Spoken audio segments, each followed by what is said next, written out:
Out of the saucepan and into the stove, this book is a really big treasure trove. Oh.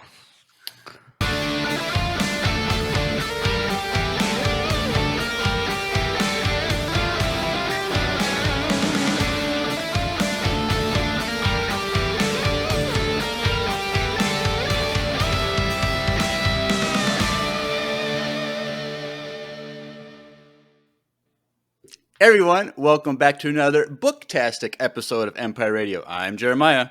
I'm Andrew. I'm Drew. And we are back with a book review of Master and Apprentice by Claudia Gray. And it's such a good book that our boy Andrew Martin had to come in for an appearance. It's one of my favorites that I've read from canon. Well, it's good to have you back. It's been a while. Has been a little bit. You can blame Disney Plus for that. Well, I gave you my login. I keep forgetting that that's a thing. Yeah, Try to help you. It's been so busy. Anyways, it's good to be back. It's really good to be back. All right, cool. Well, are you gonna watch the next show? Yeah. He's probably going to wait till end of the show so he can watch all three shows that he missed all in 1 month. No, I'm going to get a subscription starting with a free trial because that's what you do. Oh, gosh. And, and then I'm just going to watch. I'm just going to have it through the end of Acolyte.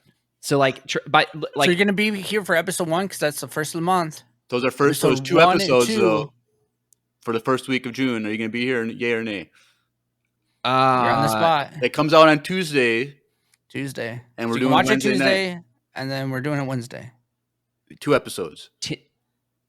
In one stream or 2 separate streams? I think 1.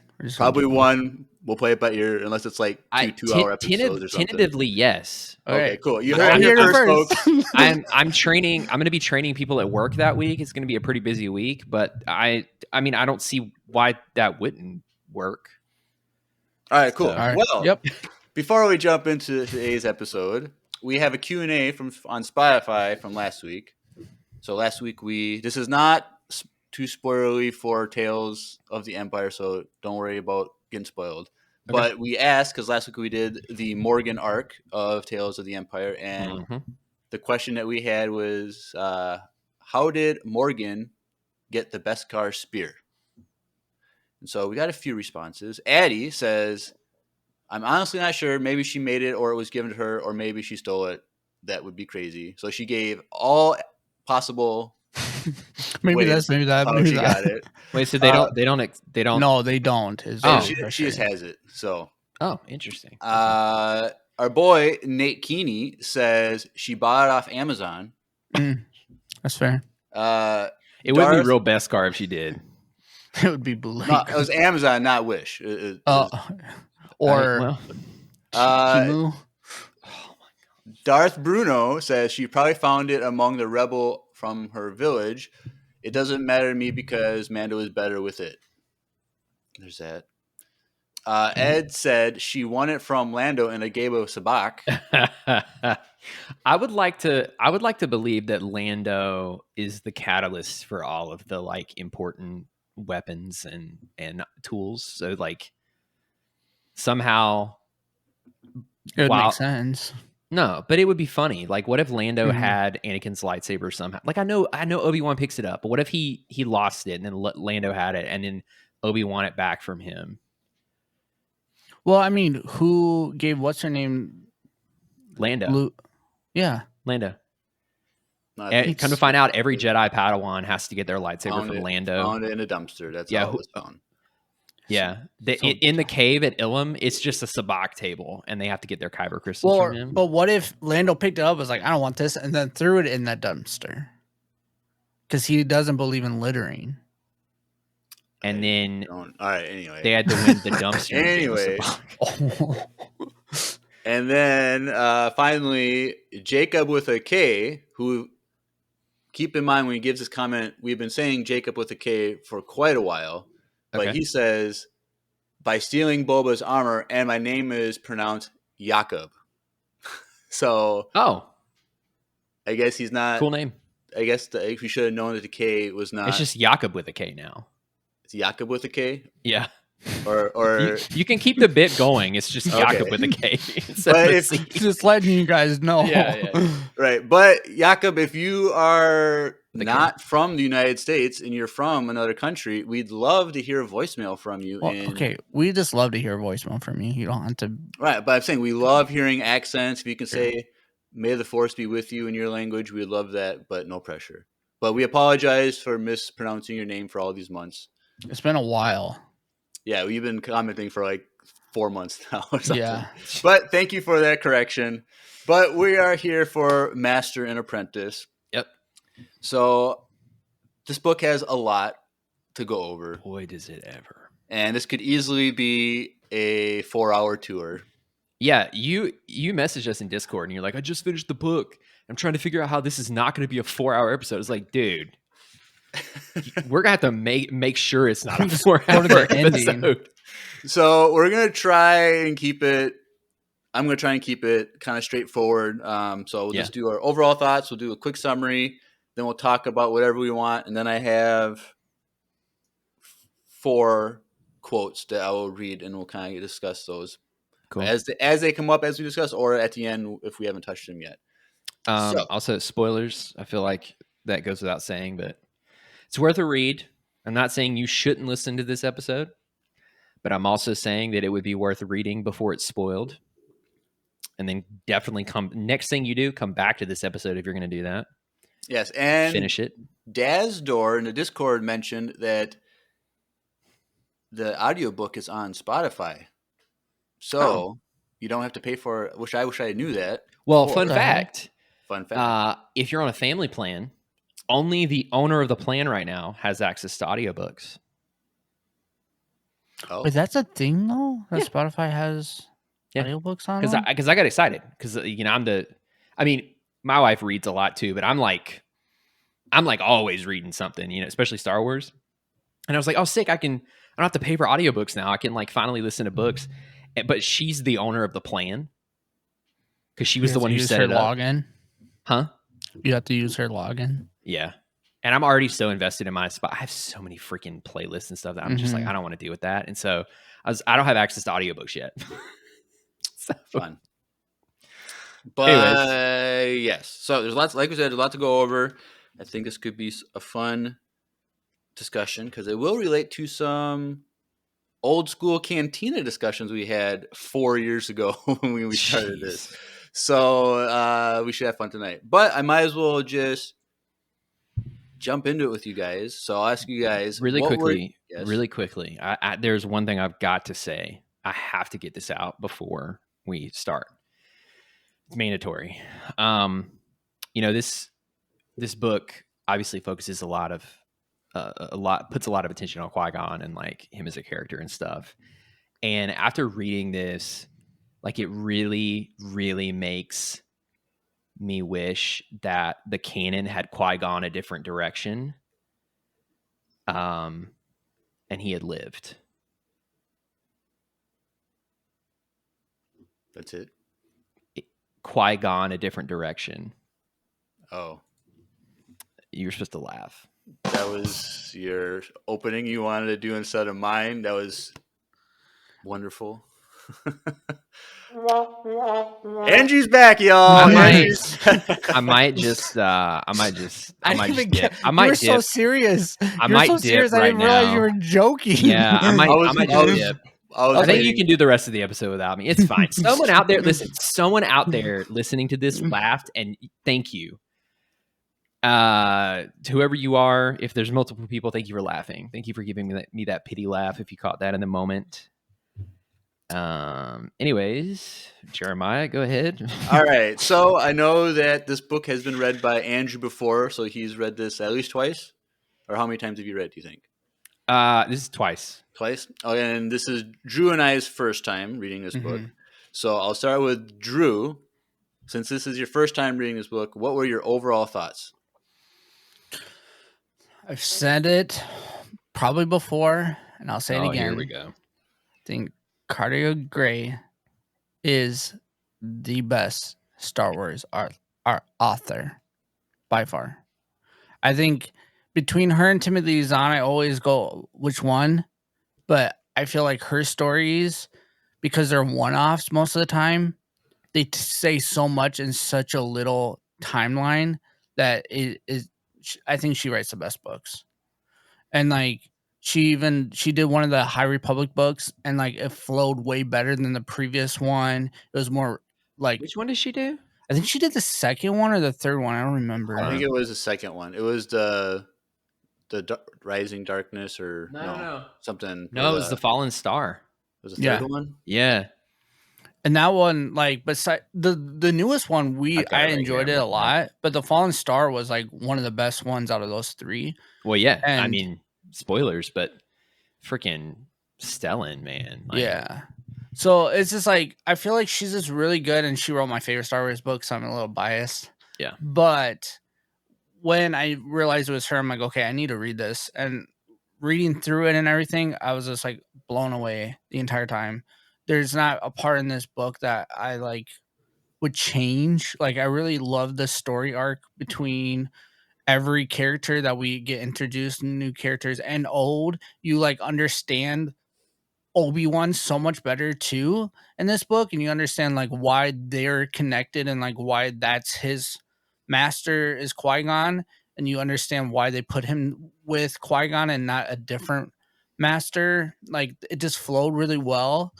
And that little sneak peek thing that we got at the end was just like icing, like the cherry on top. Like, it was just so good and so sad and so awesome. So I loved it. 10 out of 10. All right, Andrew, what were your overall thoughts? you don't want to go since I read this twice. No, I'm letting you go. Okay. Yeah, the first time I read this, I was listening to the audiobook. The only thing I remember about that experience was Rael's voice. Yeah, it's like super southern. Yeah, it was both very, very off-putting for me to hear that in Star Wars because, like, when I was reading it the first time, I was in North Carolina, and so I was like, "This he sounds That's like my neighbor." Yeah, I was like, "There's so many people that I just hear that sound like him," but it's also really cool. I was like, "Yeah, Southern people in Star Wars, that's cool." Anyways, I agree with you, Drew. I think this is like, I'm trying to put this into words. It's kind of an abstract concept in my brain, but like, this is a Star Wars reading experience at its best to me. And what I mean by that is, like, there have been other books, for example, where they like pull in what would be like a quote cuss word, right? Like Carabas is used in this at one point, and you're like, obviously, Zeb uses that a lot. I've had other experiences where I've read that and I was like, okay, they tried to pull that in from this certain show and it didn't quite land. It felt forced. You know what I'm saying? Or like they referenced to other things and it felt forced. But like, I don't know how Claudia Gray does it, but like, you have a reference to freaking Maz Kanata. In there, you have a reference to Carabas. Like, there's all of these like little things that she pulls in, and it comes across so seamless to me. But not only that, like the way she writes the experiences with the Force, like the inner workings of the Force, how Qui-Gon and Obi-Wan interact with the Force, the way that she does such a good job of like conveying the subtleties of a relationship through text. Like it reads as if you're actually observing those things, which is like not easy. I'm not an author, but like I feel like that would not be an easy thing to do.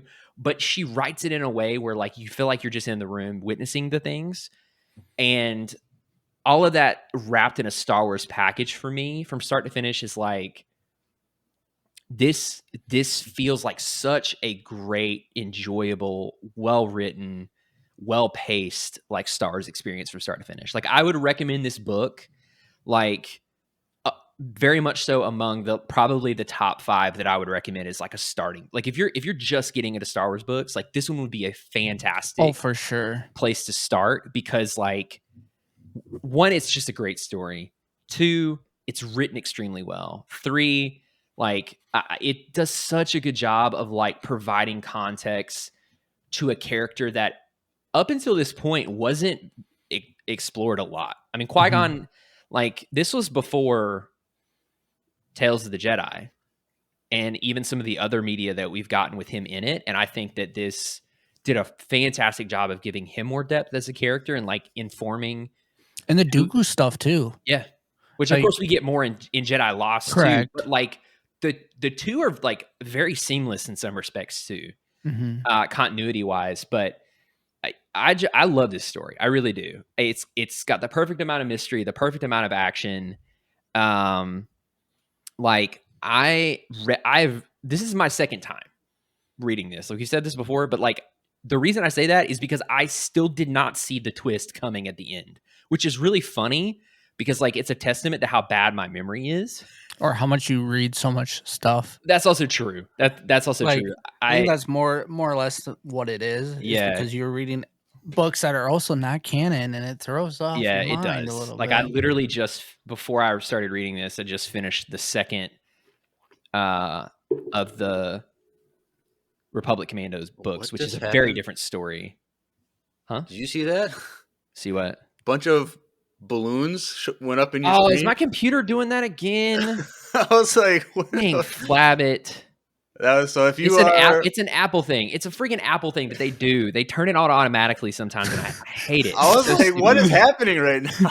Anyways, he's just so excited, Jeremiah. Yeah. he had a cord underneath his desk that he's pulling right at the right time. Yeah, the balloons are just coming out. But nah, I love this experience. I genuinely like. I remember when I was reading through it, especially when you get close to the end where they like go to the outpost. You know what I'm talking about? Like they go check out that outpost towards the end. I remember thinking, oh yeah, it's someone in the government. Like I remember being like, oh, I know where this. It's Darren. It's someone in the. I remember it being from. Dude, the whole time I thought it was the other Jedi. The entire time. But then, like that still surprised me. And for everyone, for context, I finished this book 5 minutes before we started recording. So like that moment happened like an hour and a half ago for me, and I still didn't see that coming. So like I don't know. But the same thing happened the first time that happened this time, and that is, it makes me want so much more Qui-Gon. Yeah.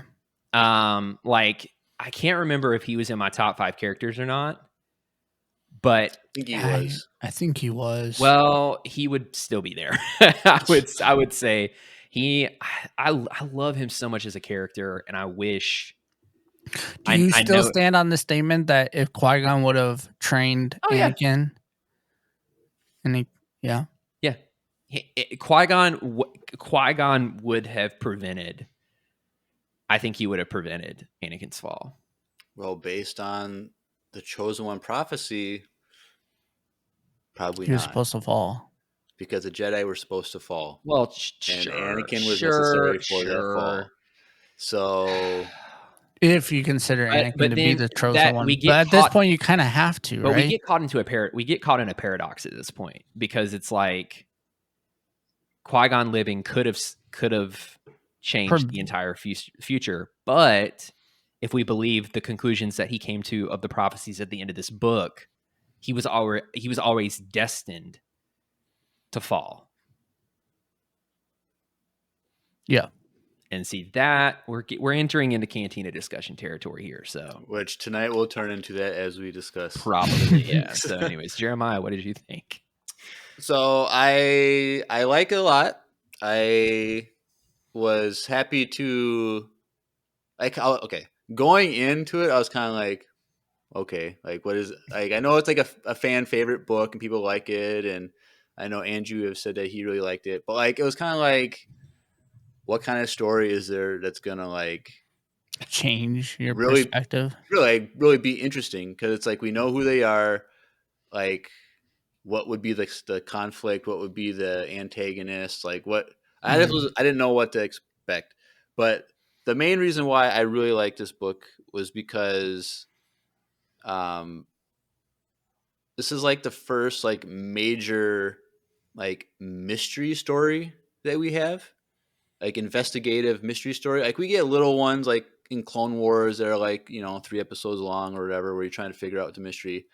But like this one was just like a longer story of like trying to figure out all the details, all the characters, how they fit together, and I really like that. But then on top of that, you have the conflict between Qui-Gon and Obi-Wan. You have the story of Pax and Rahara, and you have like the whole prophecy stuff and like trying to understand that, and like all the different things on top of it, like added all these other interesting storylines on top of the main story that was going on.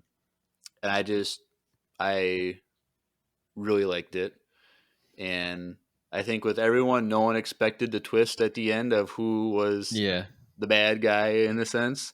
But it was also like, I guess that makes sense type of thing, because it was kind of hinted at earlier in the book. But yeah, but I have kind of one, it's not really like a criticism really, but it's kind of like, I felt like continuity from this book to the prequel trilogy was a little off kilter a little bit with the understanding of prophecy, because like going into the Phantom Menace, like Qui-Gon goes to the council and says, I think this boy is the chosen one. And everyone on the council was like super familiar with this prophecy, and we're like, oh, really? Like we have our doubts, but like they were kind of like, it's possible that a prophecy could be fulfilled. But in reading this book, no Jedi believed in prophecy. It was forbidden to really talk about, in a sense, or teach, or really spend a lot of time on. And it was like, if you study it a lot, you're going to turn to the dark side. But when we get to the Phantom Menace, like everyone's like super familiar with the Chosen One prophecy, and we're not like outright like anti. And Andrew's trying to say something. Go ahead, say it. I will say that towards the end, in that last scene in the council chamber, it is very evident that there is a shift begins to happen in their thinking, because Yoda's like, yeah, oh yeah, he's addressing the council. It's like right before, spoilers, he denies the invitation, and Yoda's like speaking to everyone, and I'm paraphrasing here, but is like, it's very clear that Qui-Gon had a very real vision and experience from the Force. And one of the council members, I don't remember if it's Sassy 10 or which one, but one of them was even went so far as to say yes, and that's what we would like greatly benefit from having that perspective and that ability on the council. And so I think that this story was the beginning of a shift in the council to be like, maybe let's not go all in and just like start believing all the prophecies, but like they have been presented with an example of the Force, like legitimately showing people the future.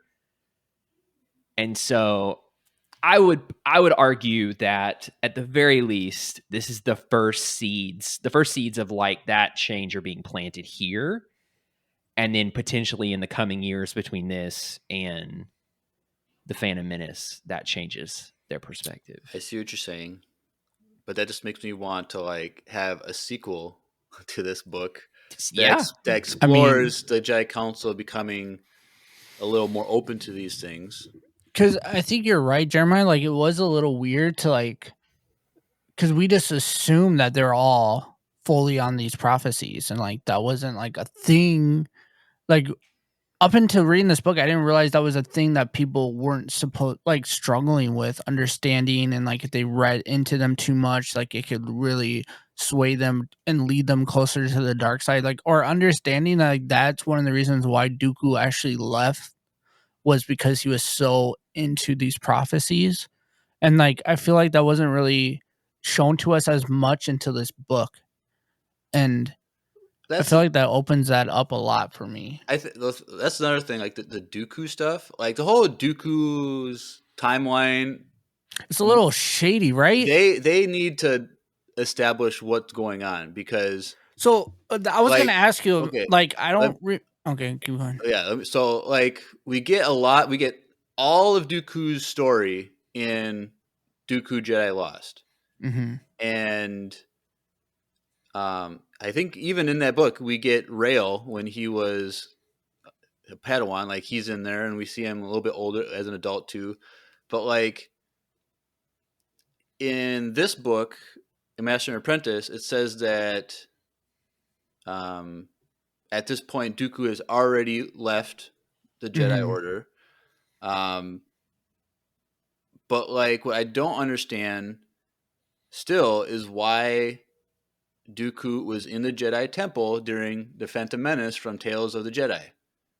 I don't understand why he's allowed in there. And I know at the end of Jedi Dooku Dooku Jedi Lost that he calls Yoda and says that he's leaving and that he was going to somehow like send his lightsaber back to Yoda, and Yoda's like, no, keep it because like he's kind of said something along like you can still be a Jedi but not be in the Order type of thing.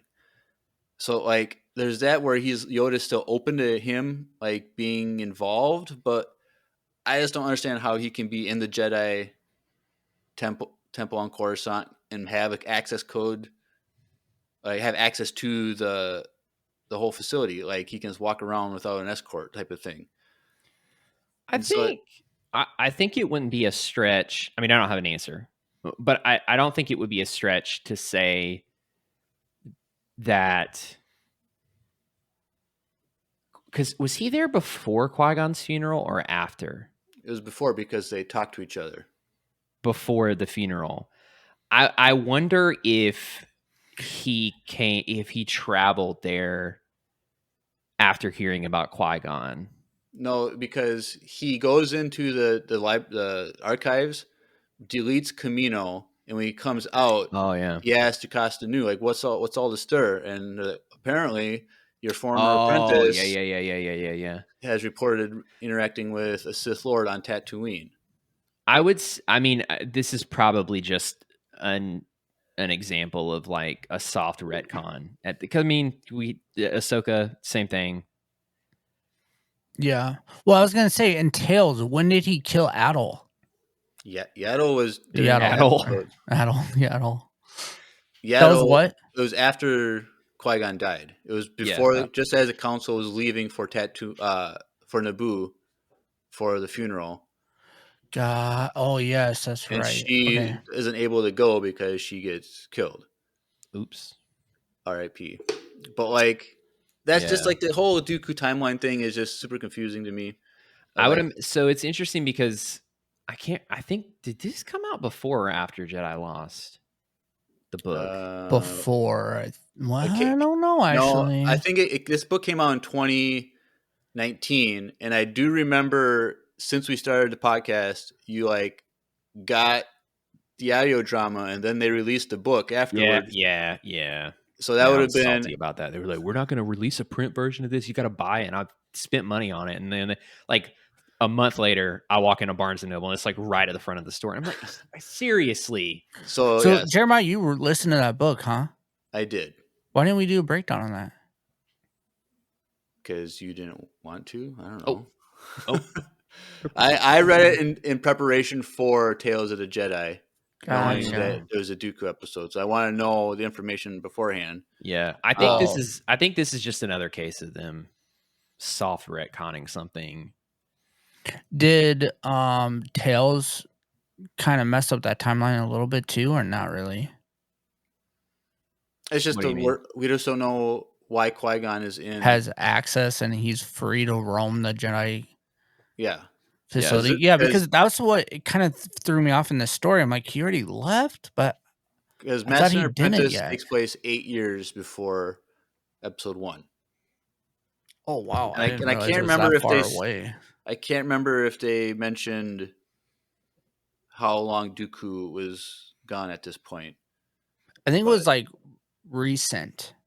because Qui-Gon hasn't even talked to Dooku yet. I think it had been quite a few years. I vaguely remember getting this sense of like 3 or 4 years.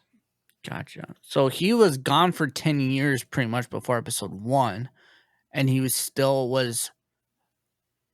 friendly enough with the Jedi Order to go in there and play around with stuff. I guess. It is interesting because in Plagueis, not canon, but keep going. Sure, but what I'm saying is like there are more similarities between Plagueis and Tales of the Jedi than there are between the what we have in canon, the conflicting stories we have in canon, because like Palpatine is, if I remember correctly, Palpatine is like grooming Dooku, and like Qui-Gon's death in Plagueis is also a catalyst in spurring him to leave. So he leaves after Qui-Gon's death in Plagueis 2, which I think is very interesting. But all that to say, I would assume that Tales of the Jedi is now the official canon. Right, that's like a bookmark in his story. Because movies and shows override books. Have priority over books and comics, which this is what it is. But yeah, because also, I will say, Drew, go ahead. Okay. Yeah. Like, I think that's what's interesting about that is like what the rule of 2. So like if he would have left 10 years before, was he in talks with Palpatine, or was that not even like a thing and he just left on his own terms? So and then I kind of have a theory about that. I think so. At the end of this book, Dooku contacts Rael and makes an invitation to Rael. Rael says no. Spoilers, but yeah. I feel like not too long after this declined invitation from Rael, Palpatine got in contact with Dooku. But then he would mess up the role of 2 because Maul is supposed to be his. That doesn't. No, he was never apprentice. He wasn't an apprentice till Tales of the Jedi. And Maul was only meant to be a Sith assassin. He was not meant. Well, no, I don't know about that because he calls him my apprentice, Darth Maul. He literally says that in episode 1. I know Plagueis makes Maul never a Darth. So here's what I think makes more sense for Dooku. I think it makes more sense for him to have become disenfranchised with the Order over the course of time, especially over the prophecy stuff. And I like to think that Palpatine had made contact, had sensed that and made contact with him.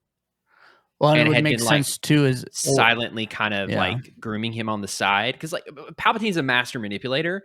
But it makes sense for the final nail in the coffin, no pun intended, to be Qui-Gon's death.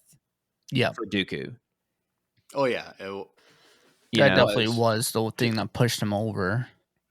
Yeah, but I still think that, like, at the time that he contacts Rael to join him, like, either it's like at this point he's going, either I'm going to go with Rael and do my own thing, or with Palpatine, or it's just after he got declined by Rael, that's when Palpatine felt his desperation through the Force. It's interesting too, because obviously in this book, Dooku's using Force lightning while Qui-Gon's still a Padawan. Yeah. And so where does Dooku learn that? Is it from a holocron? I mean, like, Dooku is powerful enough that I wouldn't put it past him to have learned that on his own. But also, that could be proof that Palpatine, he had been kind of discussing things with Palpatine for a long time. Even while he was training. Because that would have been... that also adds more continuity issues, because that was years before the first episode of Tales of the Jedi, because Qui-Gon was only 14, I think he said, when... Yeah. Which I kind of understood the Tales of the Jedi episode, that was the first time Dooku turned to the dark side in a moment of desperation. But then, well, I mean, either way, it would still take precedent over... Right, but over the book, It's just like... When I was reading Dooku Jedi Lost, I was like, they needed to lock up Dooku in the Citadel when he was a child. Like, there was never a time in his life that he wasn't this bad kid that was like doing evil things. Like, how did they not figure that out?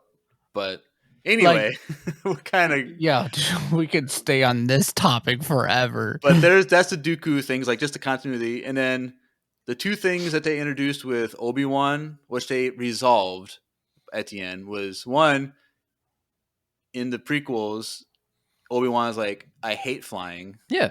And then in this book, he's like, I love flying. Until he doesn't. And then, but I thought that was a lame, because the ship was on autopilot, he doesn't like flying anymore. I liked it. I loved it, actually.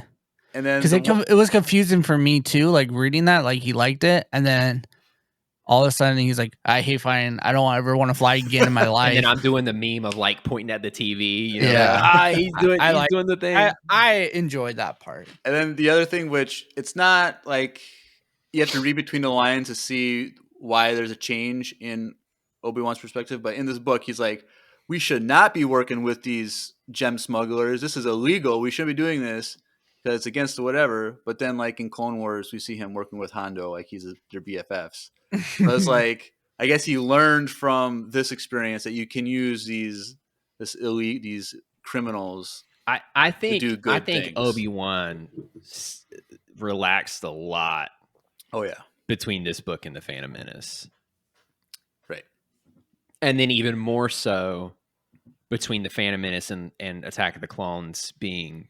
Well, I think the Jedi in general, as a people, messed up a lot, and like we're letting things go and slide a lot once the war started. They're like, so funny. It's so funny because stories like these, in contrast with the High Republic now, I'm like, who are these freaking like jokes compared to the way? I mean, like you see the elements of like the hubris and the stuff that we see in the High Republic, like it's there, but like, by and large, the quality of Jedi was like far superior. And then you get to the prequels and you're like, what are these? Yoda, dude, like what happened to you? Well, it's just like Dooku happened to him. I was super frustrated with Yoda in this book. Yeah. But like the Eye of Darkness, the last High Republic book that we read, Yoda was the only Jedi getting work done to try and figure out the problem with the. Yeah, something happened to him. I'm telling you, I really think it's Dooku. I don't know. I think it Dooku is kind of messed up Yoda's like perspective a lot because he was struggling so hard to train Dooku. So there is a story called The Living Force. It's a canon novel, just came out, and it takes place a year prior to the Phantom Menace. And the entire Jedi Council goes on a mission together, and it tells the story from all of their individual perspectives. And I still haven't spent money on it because I read an article that was like, it's a very enjoyable but very like casual read, and I'm just like not feeling that right now. But eventually I'm going to read it because it provides some pretty significant insight to the council at a time right before the Phantom Menace. Like apparently one of them moonlights it's like as like a taxi driver on Coruscant. And I'm like, I just before the High Republic, I was like, yo, the Jedi of the prequel era, they're pretty sick, right? Because obviously you have like Obi-Wan and Anakin, both of which, aside from Anakin, eventual fall to the dark side and slaying of children, they're pretty, especially in Clone Wars, like they're pretty cool, Yeah.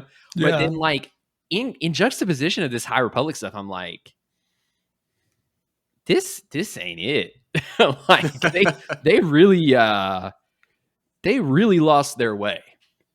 So, anyways. Yes. Another side point there, but I think that's all I kind of had for like my issues was just like how does it fit with the continuity? Yeah.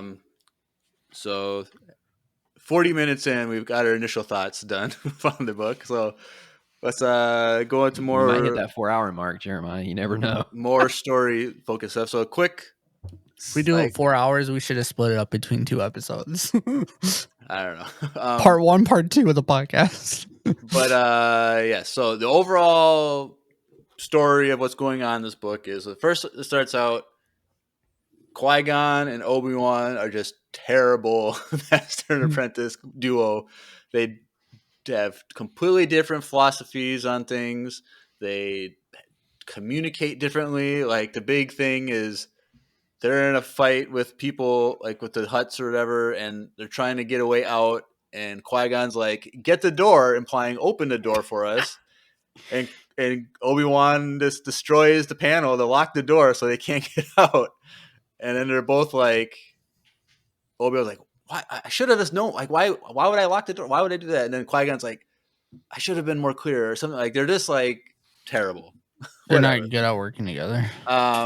And so then after this, whatever, blah blah blah, the council offers Qui-Gon a seat on the council, and Qui-Gon's like shocked by it. Doesn't want to tell Obi-Wan right away because he wants to figure things out. So that's going on. But what's happened, like the big story, the main story takes place. There is another continuity issue there. I just realized.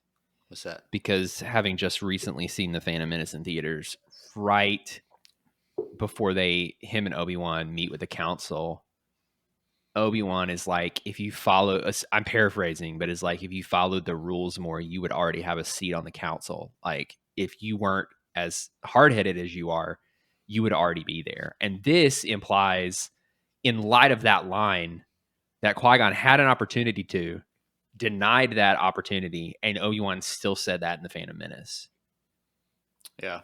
So that's a little weird. Anyways, it's not the point. Anyways, so the main story that's going on here is on a planet called Pygel, and this planet is in a place in the galaxy that's very difficult to get to.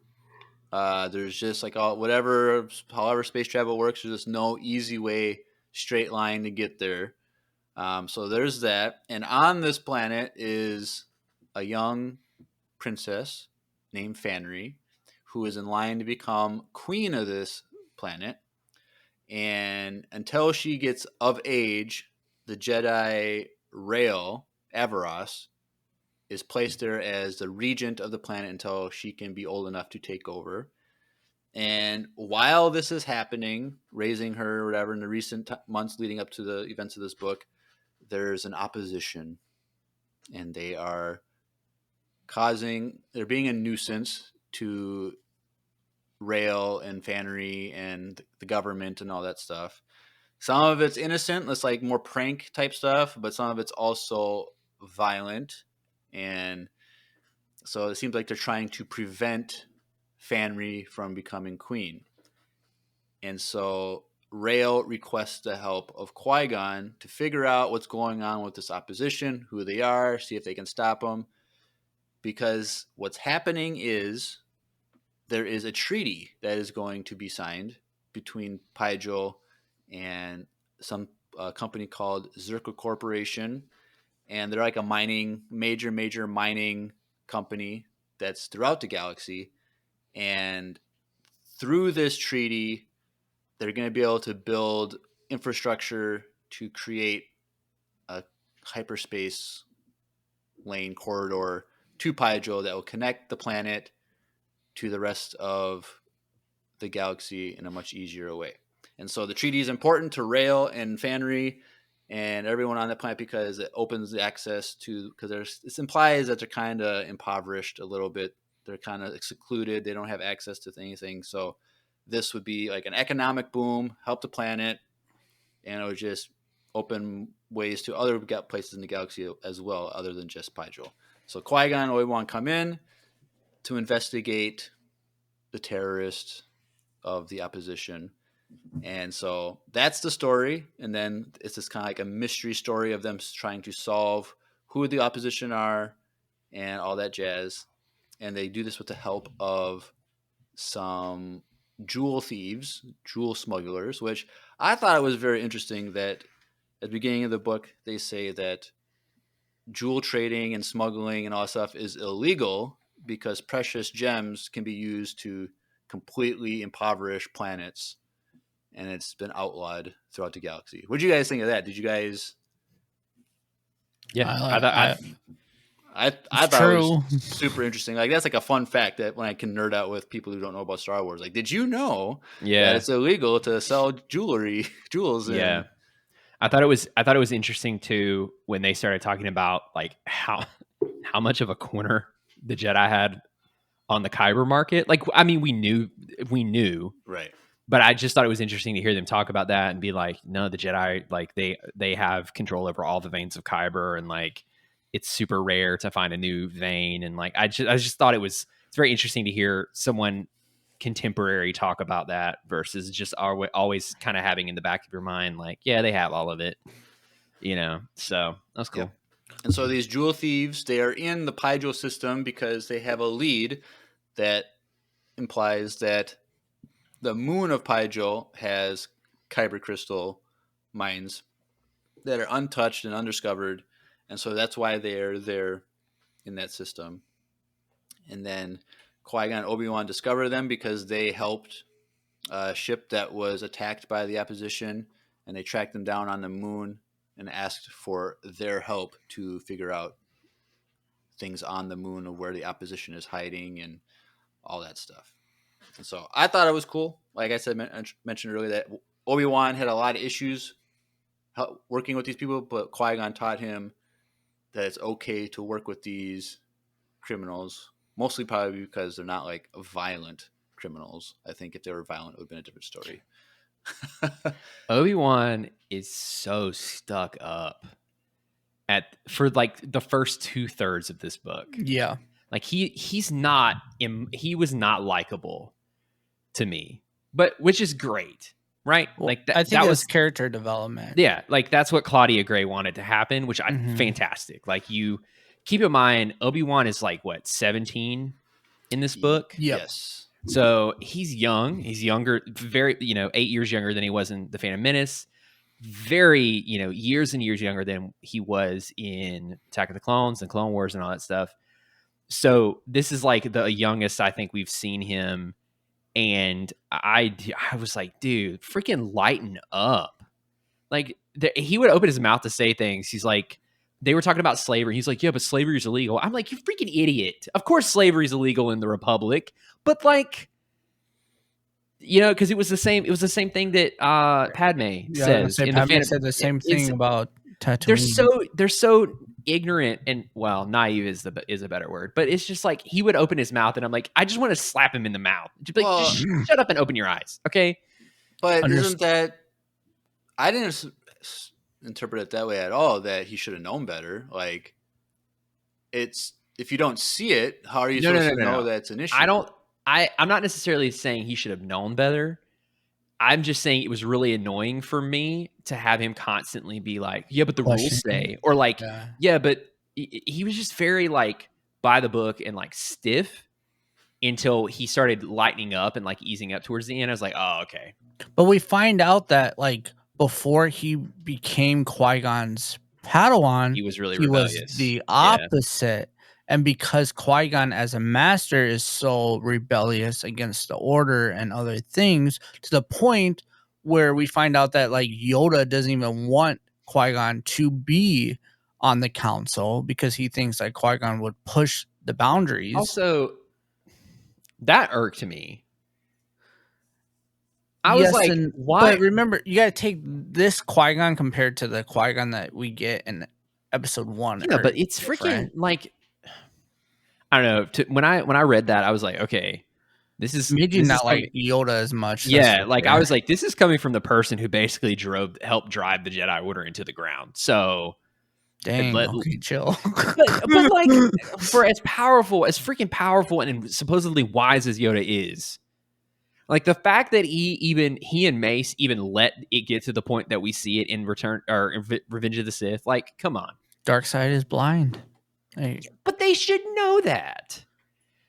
But as like a grandmaster, they didn't see the dark. They didn't see Sith or any signs of the dark side for a millennium. But even in this book, Qui-Gon was like, they're serving the Senate more than they're serving the Force, and I'm like, yeah, it's pretty obvious. But anyways, So all that to say, one of the subplots is Obi-Wan's development from being a stickler to lightening up and kind of finding himself towards I feel like that's a true thing of most Padawans that we come across. So it's like not like because like that's like with Ahsoka, she was also like questioning like how things are the way they are because she's finally going out into the galaxy from being a Padawan, a youngling to becoming a Padawan. Like she's just she's getting thrown into a war, so that's completely different. Like to extreme,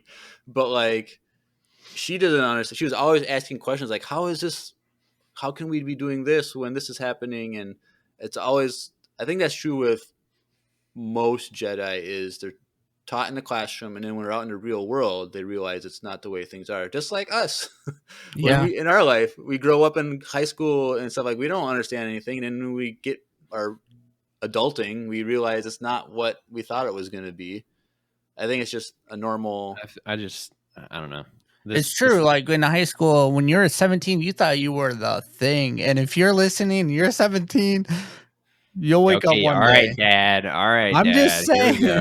All I'm saying is, like, every story, the more stories that I read about the Jedi Order in the prequel era, the more I'm like,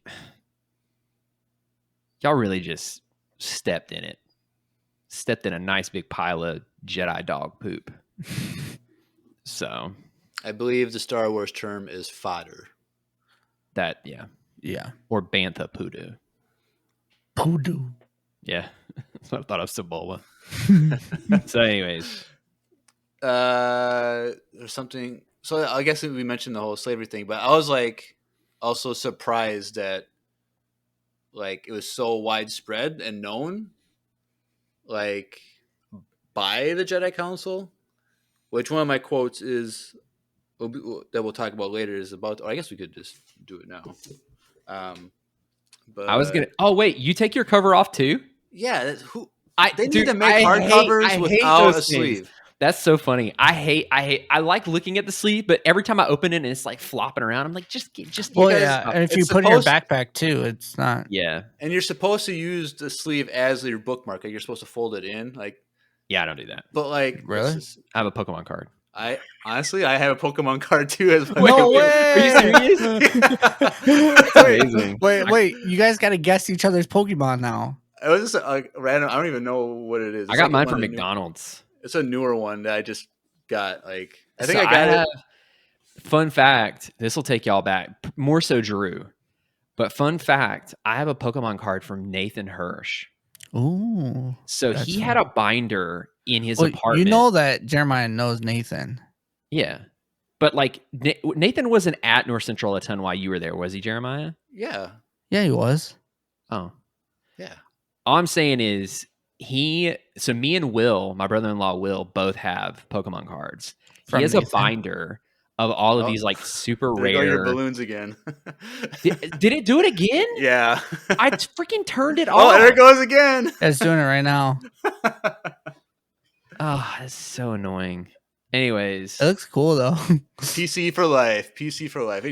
Anyways, but he in his like when he accepted you into his friend group, and he especially when he was like mentoring people, he would like open this binder, this treasure trove of like rare holographic treasure trove. That was part of my intro. Yeah. Wow. Of these Pokemon cards, and he would let you pick one. And I have a holographic Mewtwo. What? Yeah, that is not the one that I use as my bookmark. No, I was like, no, whoa, dude. But I have a holographic Mew. It's not a first edition, but it's older. And I have a holographic Lugia. That's cool. The one that I'm using as a bookmark is Lapras. Oh, I love that. And I have a holographic Pikachu from McDonald's too that I'll use as a second bookmark if I'm reading two books at once.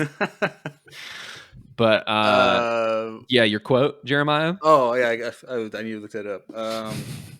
See, I get the paper copy of this one. Boo! I normally love. Oh, here's my card right here. I like paper copies. This is my card. It was still in here. What is it? I can't see it.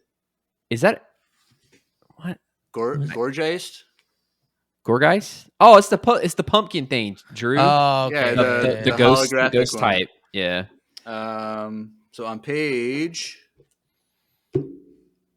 238 of the hardcover. That's so funny. Everyone, take out your hardcovers and flip to page 238. Yep. Mine's soft. Let's see. Qui-Gon. This is after I believe this is after Obi-Wan talked to the Jedi Council to kind of like snitch on Qui-Gon and throw him under the bus. Snitches get stitches, bro. Qui-Gon is reflecting on this revelation, and this is like him thinking to himself. There has to be some end to this, Qui-Gon thought. Yoda is correct. The Jedi cannot assume the authority for putting a stop to slavery throughout the galaxy, not without taking on more power than we should ever have. But somehow this must change. And this is at this point, like the Jedi Council is like, we don't want power because that's going to be a bad thing. We don't want to take over the galaxy to have all this power to end slavery because that's just not what it means to be a Jedi, to like assert power over people. Like you're just supposed to be there to help. But when the Clone Wars happens, they're put into these positions of power to lead the army. And then in Revenge of the Sith, when the war is done, Palpatine is supposed to step down. Mace Windu is like, we have to step in and take over the Senate. Like, and so this is 8 years before Episode 1, and they're already thinking we can't be part of these power positions because that's against the Jedi way. But then in the Clone Wars, they're forced to take on power, and that adds to Palpatine's conspiracy that the Jedi were behind the war and they were going to try and take over. So, but like here, Qui-Gon's like, the Jedi would have to take on all this power to end slavery, but like he's agreeing with Yoda that we can't intervene because that just would be too much of what the Jedi are supposed to do, which I thought was interesting. Yeah, there are a lot, and I'm not going to get into them because this episode would be far too long. But there are a lot of parallels in this book to modern society. It's very interesting, the parallels that I was able to kind of see. But I think one of the things that struck me was like Qui-Gon seeing this governing body that has the ability to stop something and them consciously not do it, and hearing his frustration of that. And there was something very intriguing to that about me. To me, that's what I meant to say. Flip my words around. And I genuinely found myself frustrated for Qui-Gon. Like when he was having that conversation with Yoda, and Yoda was like, yeah, but that's the path to the dark side. I'm like, dude, I was literally like, that's a freaking cop-out and you know it, Yoda. And then he was like, he had his whole spiel about the mandate and doing the best that you can in the mandate, within the mandate and all this stuff. And I'm like, yeah, but like also it brings into question the question of, if you've been given an ability that no one else has, what do you use it for, and where do you stop? Kind of like those with great power have great responsibility. Right. Yes, but much more nuanced. But I don't know. I was really frustrated, and I do like Yoda brought up really good points about like all of these cultures view slavery as a very different thing, and like some of them eat their young and beat their old people up to save resources, and like that might be accepted in some societies, but like I thought Qui-Gon had an interesting point when he's like, no, but like what I'm talking about is like humans enslaving other humans for monetary profit in the form of circa. And I don't know, like it was just a very interesting exchange between the two of them, and I really felt for Qui-Gon. I was like, because there's a part of me too, like I would be the Jedi that's like, we have the power to freaking end slavery. Why don't we let's go end slavery? Yeah. But then it's a slippery slope. and into the dark side. I don't know if that would be a cause enough for me to not try, you know?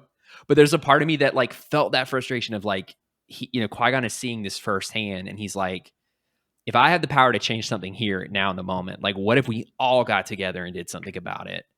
Only to be told like, that's not the Jedi way.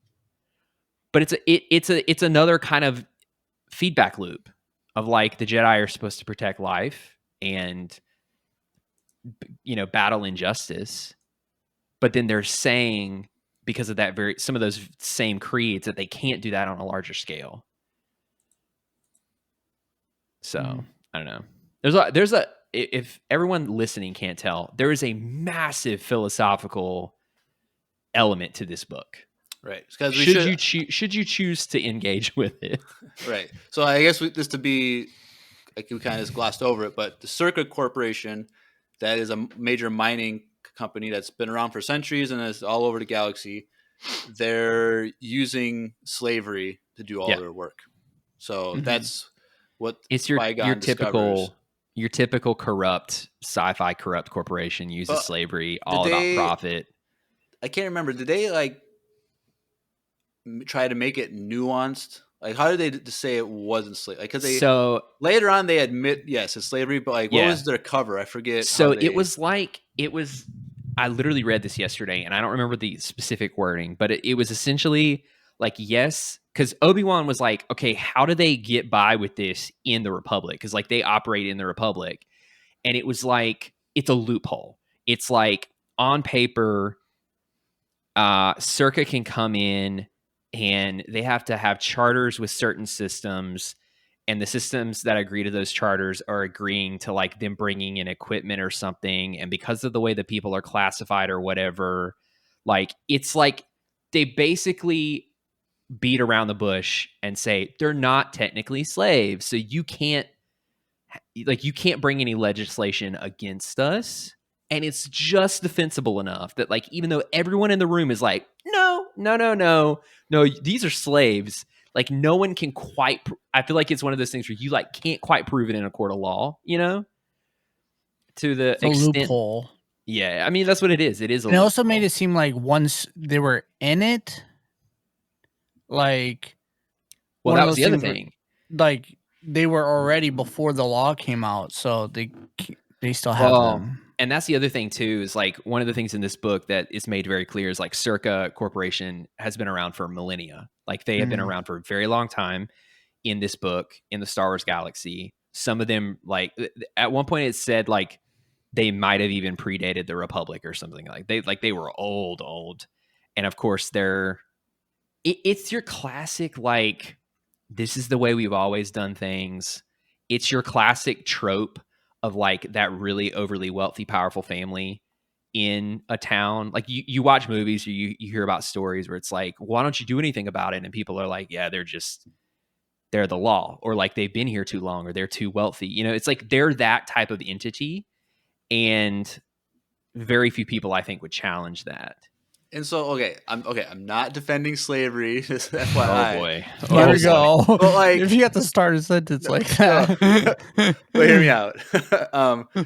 So, like, it can be understandable how like a company would go in and enslave people so they can make money. Like it makes sense, like why a company would do that. I'm not saying it's right or wrong, but like if they're trying to make money, the best way to do it is to use slave labor because it's no expenses other than just like a little bit of food. Or they just use droids.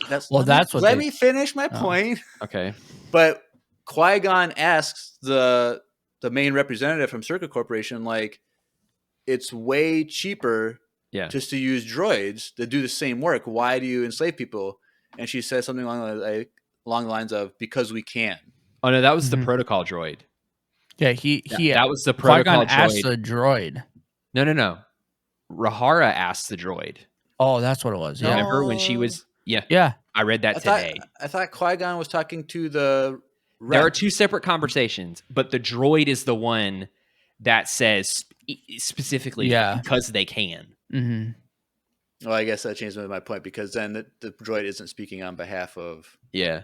But like if you're purposely using slaves because you can, rather than using the cheaper alternative of using droids, like then that's like where it's not understandable of like, oh, you're just trying to like be a profitable company that's taking advantage of people. It's like you're doing that, but also purposely being evil on top of that, just to be evil, which Well, makes it I worse. would argue that it's just evil in general. Which it is. Yeah, but it's but just doubling down on. yeah, but like I think one of the reasons why they use human slaves is because the fear benefits them as an all-powerful entity, because it creates a connection between the populace in which they're working and the entity that is Circa. It creates a very symbiotic relationship, rather, albeit very forced and just monstrous in nature. But I think if they used droids and they just came in and they had a fleet of droids, like I don't quite think they would have had the same influence, I'd say. I see what you're saying, but then a few years later in the Clone Wars, when droids take over planets, it has the Well, same effect but of. worker droids and enforcer droids are Different. different. Yeah, the program is what. Anyways, so that is one of the subplots. There are actually a few of them that we quite haven't touched. So the slavery thing is a big one that also loops in Rahara because she used to be a slave. And she escaped when she was a teenager. Correct. So that's one of her motivations for getting involved in the fight against Circa. Obviously, the whole subplot of the opposition has ties to their dislike of Circa and the oppression and the greed that they bring into the system. There's obviously a very important subplot where you find out Rael had to kill his Padawan, for the greater good, if you will, because she got hit with a slicer dart that literally sliced into her brain to take control of her body. And his relationship with Fanry is just heavily influenced by that thing. And then, of course, we can probably talk about that a little bit. I wanted to talk about the whole Nim thing. Yeah. So, like, so Nim was his Padawan, and they were on a mission together on a ship, I believe, where they were kind of like going through a ship, trying to take the ship, and Nim gets hit with a slicer dart that takes over her body, but not her mind. And right. so she's killing people and moving towards Rael, I think was like to kill him or whatever, to like stop this effort by the Jedi. And without a skip of the beat, Rael sees what's going on and kills her because one, he doesn't have the attachment that he's supposed to have to people. Like I'm not attached, so I can just end this because the mission is the greater good. But because her mind's not being taken over, like she's fully aware that she's being controlled, and then that she sees the last thing that happens to her is her master killer. Yeah, it's rough. And I was like, that was a rough thing to read. Rough. It's and rough. So, like you're gonna say, then like Rael has this relationship with this. I think she was like 4 or 5 or something. I think she was 6 or whatever. Yeah. Where he saw Nim, his Padawan, in her and didn't want to fail Fanry like he did with Nim. And so his attachment to Fanry clouds his judgment and allows him to go off rail, pun not intended. Oh, gosh. But I thought that was just interesting to have that in there as the parallel, and then how at the end Fanry, as she was growing up, figured it out and resented him for it and despised his entire existence because of it. And so I thought that was a cool storyline that came out towards the end. But It's very. The more we talk about this book, the more it makes me realize just how well written the characters are. Because like every single one of the characters, even the quote unquote side characters, still seem to have a really good amount of depth to them. And I thought that it's very interesting how that story with Nim is very short. They don't go into a ton of detail, but how it's very, very clear that it drastically affects the outcome of the book because of his actions. And I think it was just a brilliant plot point.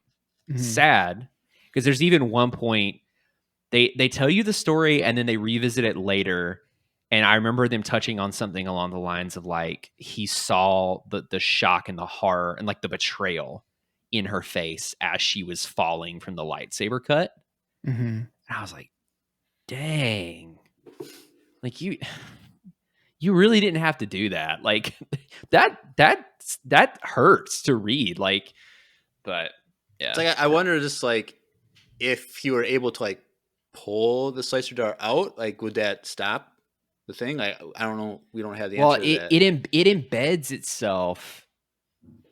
It's not like like when you're throwing darts at a dartboard. It's not like just sticking out. Like it's like a projectile that like embeds itself. Which, as a weapon though, that is a deviously terrible weapon. It Like, should have been used more. No. It's but I was like, yo, because like when they talk, because my initial thought was like, why aren't more people using this? And then they talk about how unreliable it is later, and I'm like, oh, good, okay, that's good because that's a terrible, that's so bad as a weapon. But yeah. But the whole thing also with the slicer dart was that there was an attempt to assassinate Fanry, Yeah. and a slicer dart was there that didn't succeed. And it's like someone knows about Rail's backstory. Yeah. And they're trying to get to him while also trying to get to Fanry. And it's like, well, who is this person that knows Rail's, like, because what was this, Qui-Gon, the Jedi Council? Yeah. At the point that we were It told, is, like, it is only know funny, that. like in hindsight, at every turn, the story screams it's Fanry, but you really don't know. Like you genuinely don't put it together until she stabs old dude. Well, so then we might as well talk about that. What were your guys' theories on who it was? Like, I thought it was you said Rail. Darren? Or Darren, yeah. The entire I time. thought it was Darren. I expected it to be Darren or Cole, the supervisor Cole. Like I knew it was someone in the inner circle. Like that was undeniable when things started proceeding. I was like, okay, it's someone high in the government. It would be like, it would have been really kind of cool because like at this whole point, like he's still a Jedi and he's been doing some shady things, which we didn't mention. Oh, you're saying it's Rail. Oh yeah, sorry. I said, yeah, Rail. What did I? I said Darren, and you said yes. Darren's the head of security. Yeah. Yeah. Well, no, I thought it was Rail, the Jedi Rail. I thought that would have.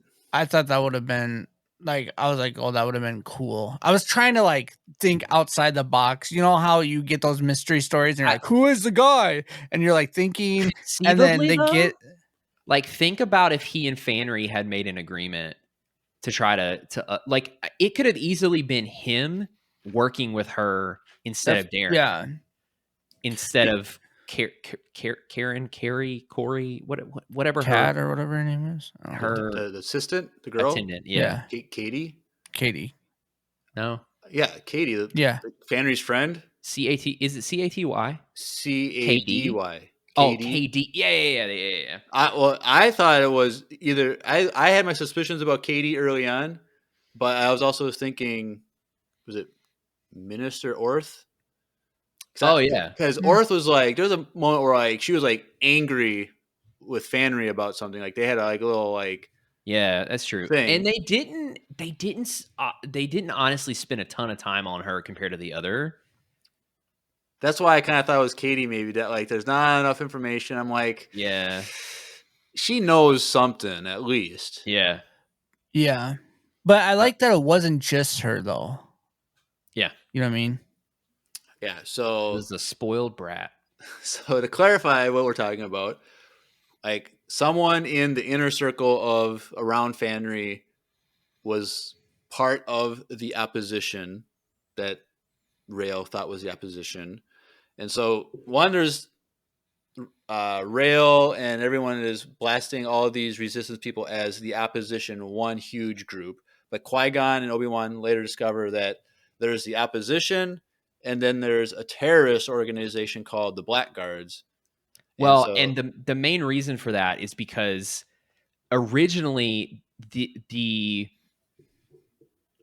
for lack of a better word, the opposition to the treaty started as like uh acts of political protest, like, you know, because they're like a dance troupe, so it would be political art, you know, like signs, your typical like protest stuff, but then all of a sudden it starts escalating into violence. And then you would see in the book where like there would be this really violent thing happen, and then like 2 days later a balloon blows up in the ocean that just has lettering on it that's like down with down with the treaty. And it's like really weird because it's like, okay, so they're blowing up factories, but they're also they're just blowing up balloons in the ocean without any sort of a threat, you know. And so that's why there's some confusion early on, because like you're like, because like one of the things, there's a few different points. One of them I'm pretty sure is with the Chancellor early on, where she was like, yeah, they started out as a dance troupe, and Qui-Gon's like, wait, what? And that was my reaction. I was like, wait, what the heck is this? And then there's another reaction. There's another moment like that later on where someone's like, yeah, this just keeps getting weirder and weirder. And you genuinely don't, until the moment Jeremiah's about to talk about, you really don't know. You're like, yeah, maybe there could be two factions, or maybe they could be like deliberately throwing everyone off, or like one of the theories that Qui-Gon and Obi-Wan talk about before it's confirmed is like maybe they put some of these like political, you know, quote, pranks together and set Yeah. them up before the violence started, so that like that's why things are becoming more muddy. But it's like you genuinely, as you're reading this book, you're like, what the heck is going on? You know? yeah. And so the way Qui-Gon and Obi-Wan discover that there's two groups that are against the treaty, they're on the moon. They have an altercation with what they think is the opposition, and we'll talk about it later. But they have these special suits that are indestructible Men's Warehouse, baby. against lightsabers. Lightsabers just don't go through the shields on them, and so they're Obi-Wan and Qui-Gon are retreating, and then these other people show up and they fight off these opposition people. And Qui-Gon's like, hey, thanks guys for helping us. Who are you guys? Well, we're the opposition. Actually, those other guys we call the Blackguards, those are the bad guys. And so then they're the opposition. What's the girl's name? Halen Azeka. That's her name. Halen Azeka. Yep. She's like, we're a dance group. We are political activists. We are doing non-violent things, but those other guys, the Blackguards, they're the ones doing the violent things. And like, just think, we're dancers. We don't have weapons and military gear. Like, how are we supposed to do all this crazy stuff? Well, and it's interesting too, because Qui-Gon at multiple times when they finally meet, you see him make these observations internally of like, none of them look like they know how to hold a weapon, or like Right. it's really awkward and it looks like they're uncomfortable, and Right. like, so it's very clear they're not soldiers. Right. And so then, obviously, when Qui-Gon brings this to Rail's attention, he doesn't believe him. Like, no, there's no way. This His isn't judgment true. is clouded. Yep. And so, towards the end of the book, Halen Azeka turns herself in to the palace to give. This is like the day before the coronation ceremony for Fanry.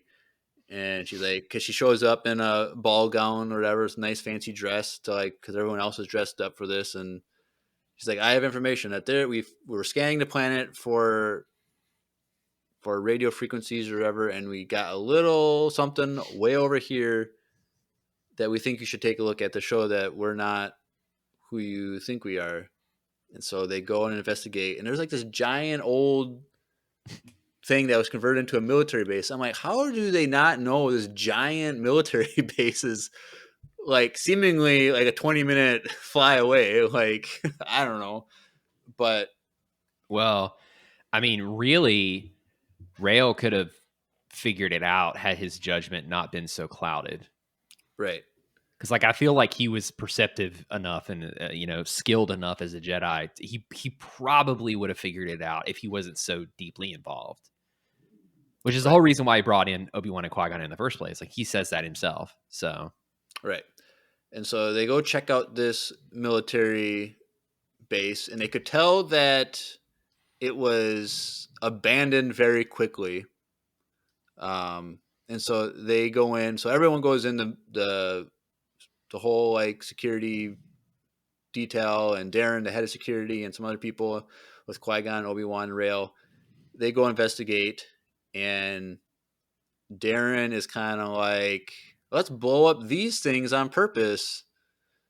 Whatever. Qui-Gon straight up in the book is like, I'm paraphrasing again, but he's like, I'm not sure why he would say that, but we've got more important things to focus on. And I'm like, yeah.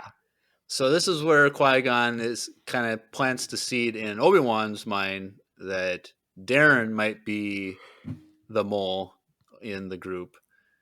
But everybody's like, but no, he's the head of security. He's devoted to keeping Fanry safe. Like, he could have, he's like, he even says, like, at any moment he could have killed Fanry. Like, it can't be him, but he seems a little shady when they find this base. And so that's like the first like major name drop of a lead that Qui-Gon has. And so I thought that was just an interesting like observation. It unravels pretty quickly from there. Yeah. Because it's like the night before the coronation, and then everything hits the fan at the coronation the next day. Yeah. And so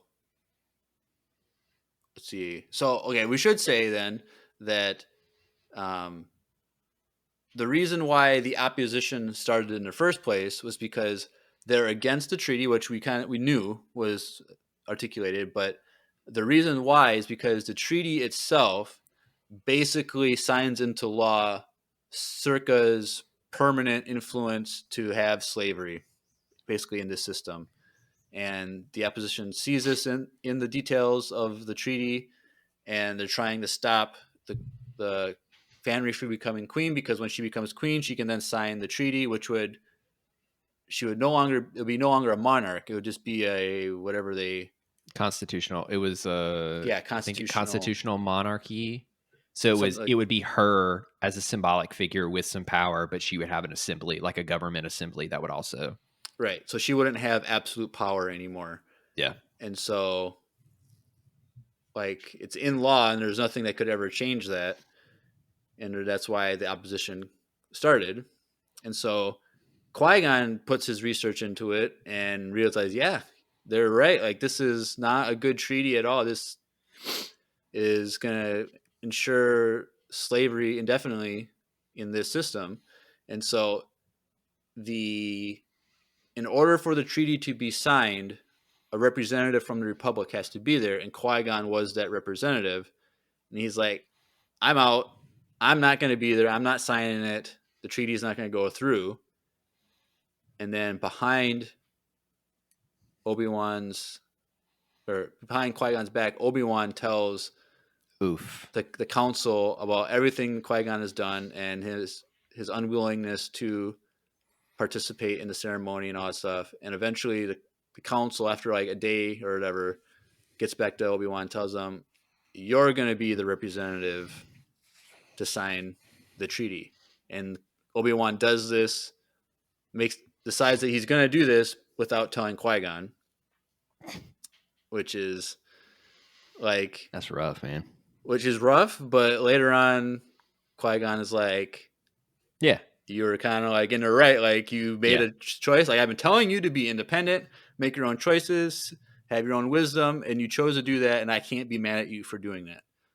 Like, he's like, I get it. I'm all on this prophecy stuff. You gotta like, I'm throwing you a wrench. Like, you gotta do what you gotta do, type of thing. So Qui-Gon in the moment was like heartbroken that he got betrayed by his Padawan in a sense, but later on he was fine with it. And so let's see, I'm trying to like tell all the relevant details before we get to the crap hitting the fan moment. So Pax and Rahara, the gem thieves, they went to the system to look for Kyber.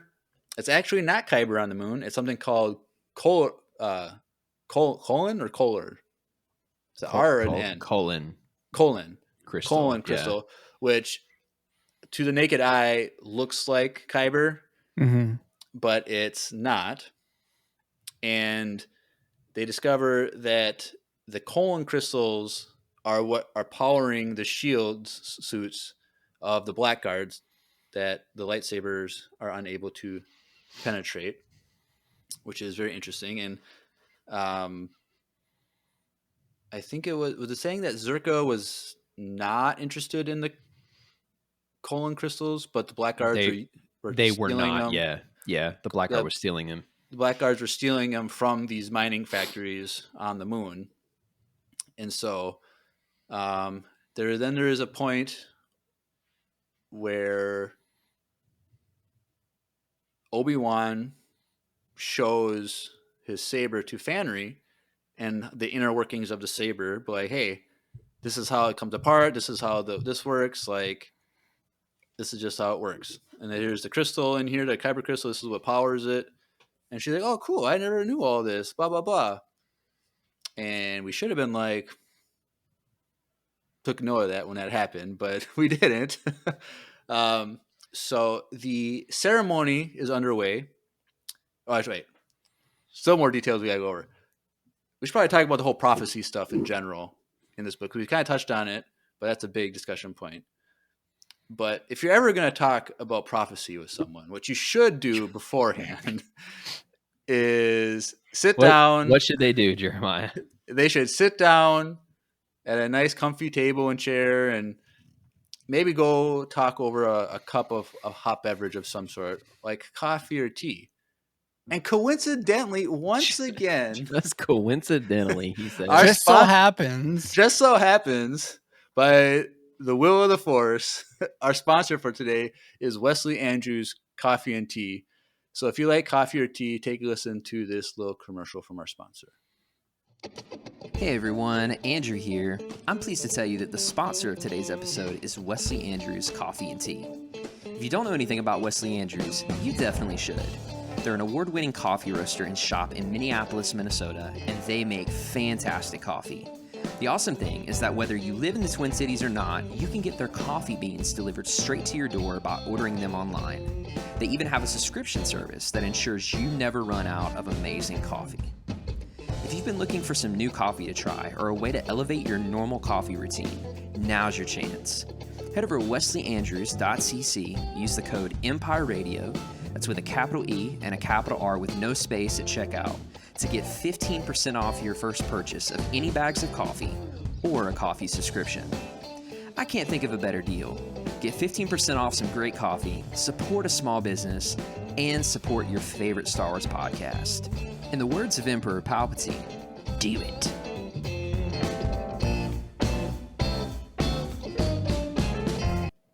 Do it. Do it. Do it. Awesome. So Do it. Prophecy. So, as we know from The Phantom Menace, Qui-Gon knows about the prophecy of the Chosen One. And so we're like, okay, he knows about prophecy. Cool. But in this book, we get a big backstory about the understanding of prophecy within the Jedi Order at this time in the history of the Jedi. And Dooku, Rael, and Qui-Gon all at some point were fascinated with the prophecy holocron that the Jedi had in their possession. And at this point, the Jedi have basically said that prophecy is pointless. you can't interpret it. You don't know what it means. And all these, like, I think they call them like Jedi mystics or whatever, who were making these prophecies and really pushing it, basically all like turned to the dark side. They got consumed by like trying to understand prophecies and like whatever. Like it was just not good. So the Jedi were basically, we're done with prophecy stuff. We don't really believe in it. There's nothing really definitive we can say about anything. So it's not like it wasn't outlawed per se, but it was just very like they ignored it, but they still kept the holocron that had all those prophecies and teachings in it. And so Dooku was always super interested in all that stuff. Rael was interested in it, but Qui-Gon was very interested in it as well. He had help from Dooku to study it, and Rael even came in because Rael was also a Padawan of Dooku. It was his first Padawan, and when Qui-Gon was a Padawan, Rael kind of had somewhat of an on-off friendship relationship with Qui-Gon, and they ended up studying together in secret as well. But Rael was the one who got him on to the prophecies, right, eventually, or originally. And so, at some point, when Dooku and Qui-Gon were studying it together, was it when Dooku had to save Qui-Gon's life? That's when he stopped using holocron. Because, like, yeah, it was right after that where he stopped. Yeah, so there was a moment where Dooku and Qui-Gon were on a mission together to hunt down some bounty hunter, I think it was. A Falleen. And they got separated, and Qui-Gon was, behind. Dooku was behind Qui-Gon, kind of like however many minutes behind, or ever trekking through the woods. And Qui-Gon comes across this bounty hunter who had a game. Was it my gosh. She or he? I can't remember. Was it she? Yeah. Was like wanting to kill someone of every age. From 0 to 200 years old. And she had not gotten someone who was 14 years old. And guess who happened to be 14 years old? It was Qui-Gon. Yeah. And before she was able to kill Qui-Gon, Dooku came in to save the day and seemingly used Force lightning.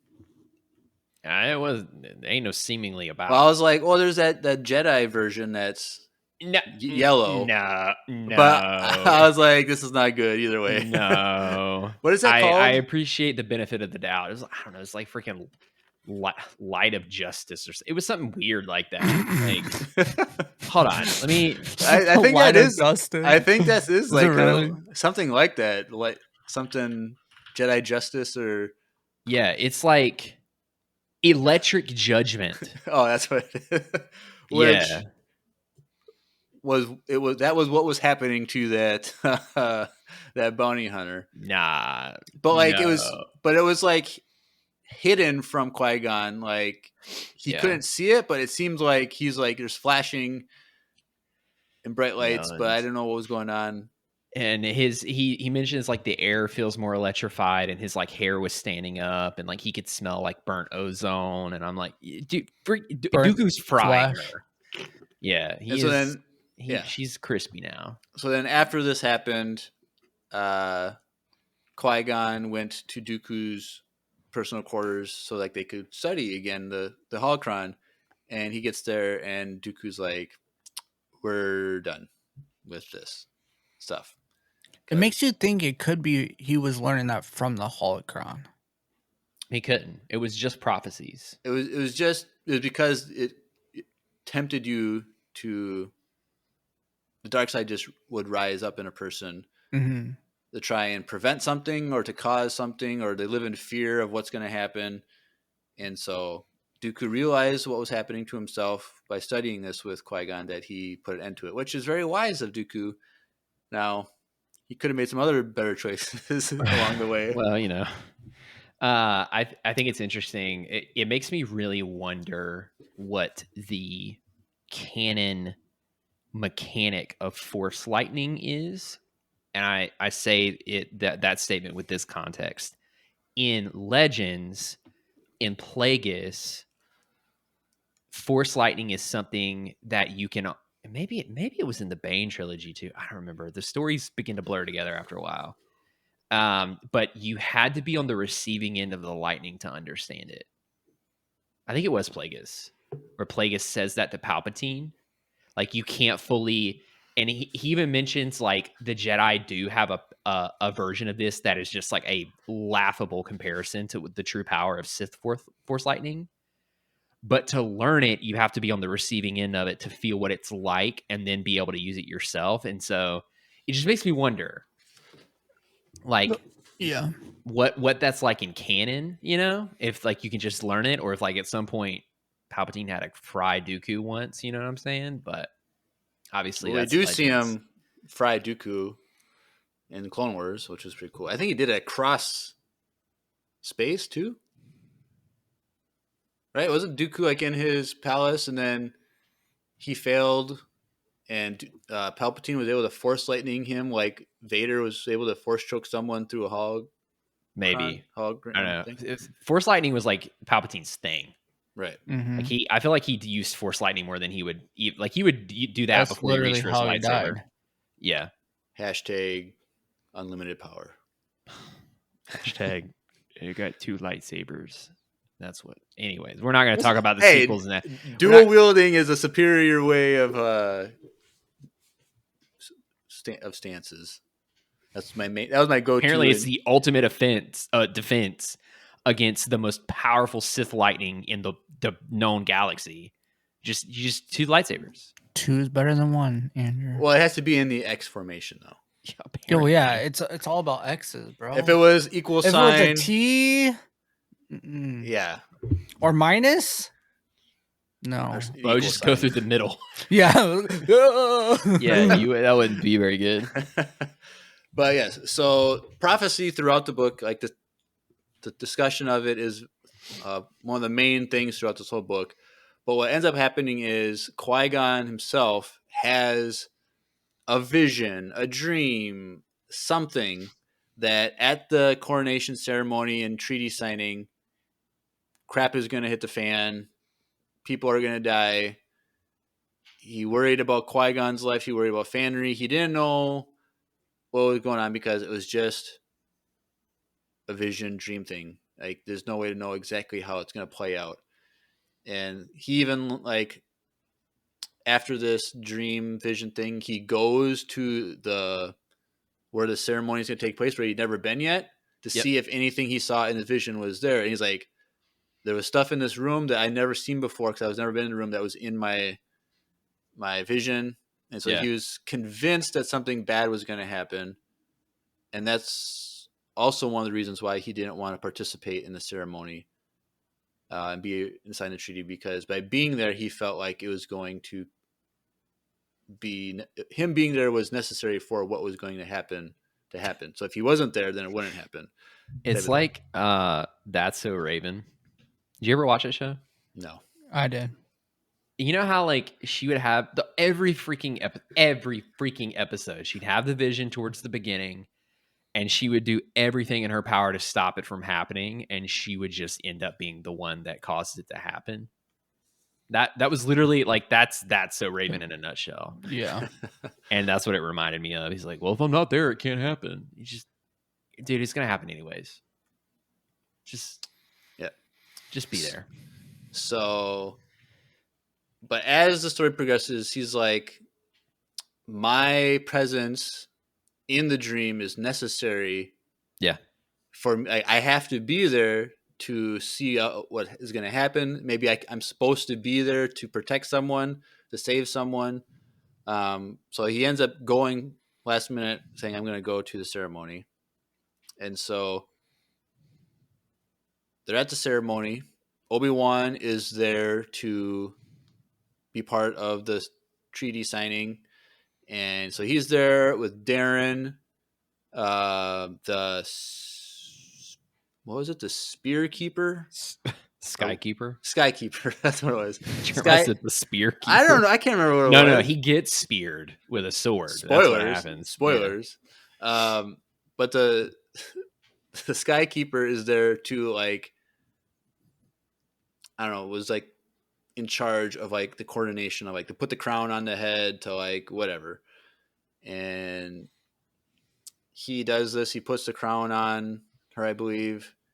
And it was just very weird how what happens next was worded, because it was very nonchalant the way it was.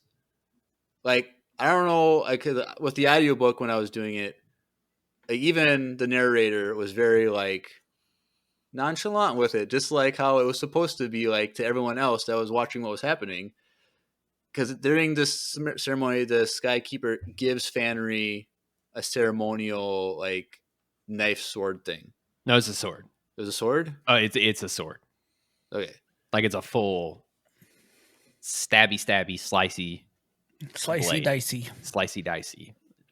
And Fanry is given this sword, and she stabs the Skykeeper. I think that added the nonchalance of it, though. I think adds to the weight of like the oh crap, like the thought that we had no idea that was gonna happen. Yeah, it's like this moment. Are you looking for it, Jeremiah? Oh, yeah, I'm okay. You find it. I was gonna look for it, but I'll keep talking.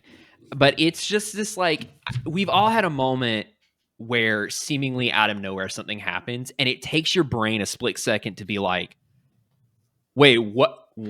Like, what just happened? Like, you know, it's like the deer in the headlight moment. Yeah, and I think that was conveyed perfectly in the writing for this, because you're reading, and Qui-Gon's like, yeah, and I watched this, and he looked back just in time to see Fanry like drive the sword through him, and you're like, wait, I'm sorry, wait a second, what? Like out of nowhere, that's how it happens. So I got it. Did you find it? Yeah, page 295. Fanry stepped forward to accept the ceremonial sword from the Skykeeper and hold it aloft when mentioned for Darren and Obi-Wan to join her in the center of the dais. She was unafraid. Will you, the Skykeeper said, wield this blade to defend Pyjo, to protect it from its enemies, to preserve its independence? Yes, Fanry said, I will. Qui-Gon kept his eyes fixed on Darren, which was, and it's like a dash, and then the next line on its own line says, which was why he almost missed the moment that Princess Fanry stabbed the Skykeeper. Yeah, like it's just that like just complete 180-degree turn out of nowhere, rips the Band-Aid off. You're like, all of a sudden, because like, and I think that it adds to the unveiling of the moment too, because of what happens in the scene the night before with Darren, you think it's him, right? And it's that one final little bit of misleading to where all of a sudden you're like, what in the heck just happened? Like, it really does catch you off guard. And then the next line, Fanry says, Darren now. And then and you're shield, like, oh, okay, he was involved.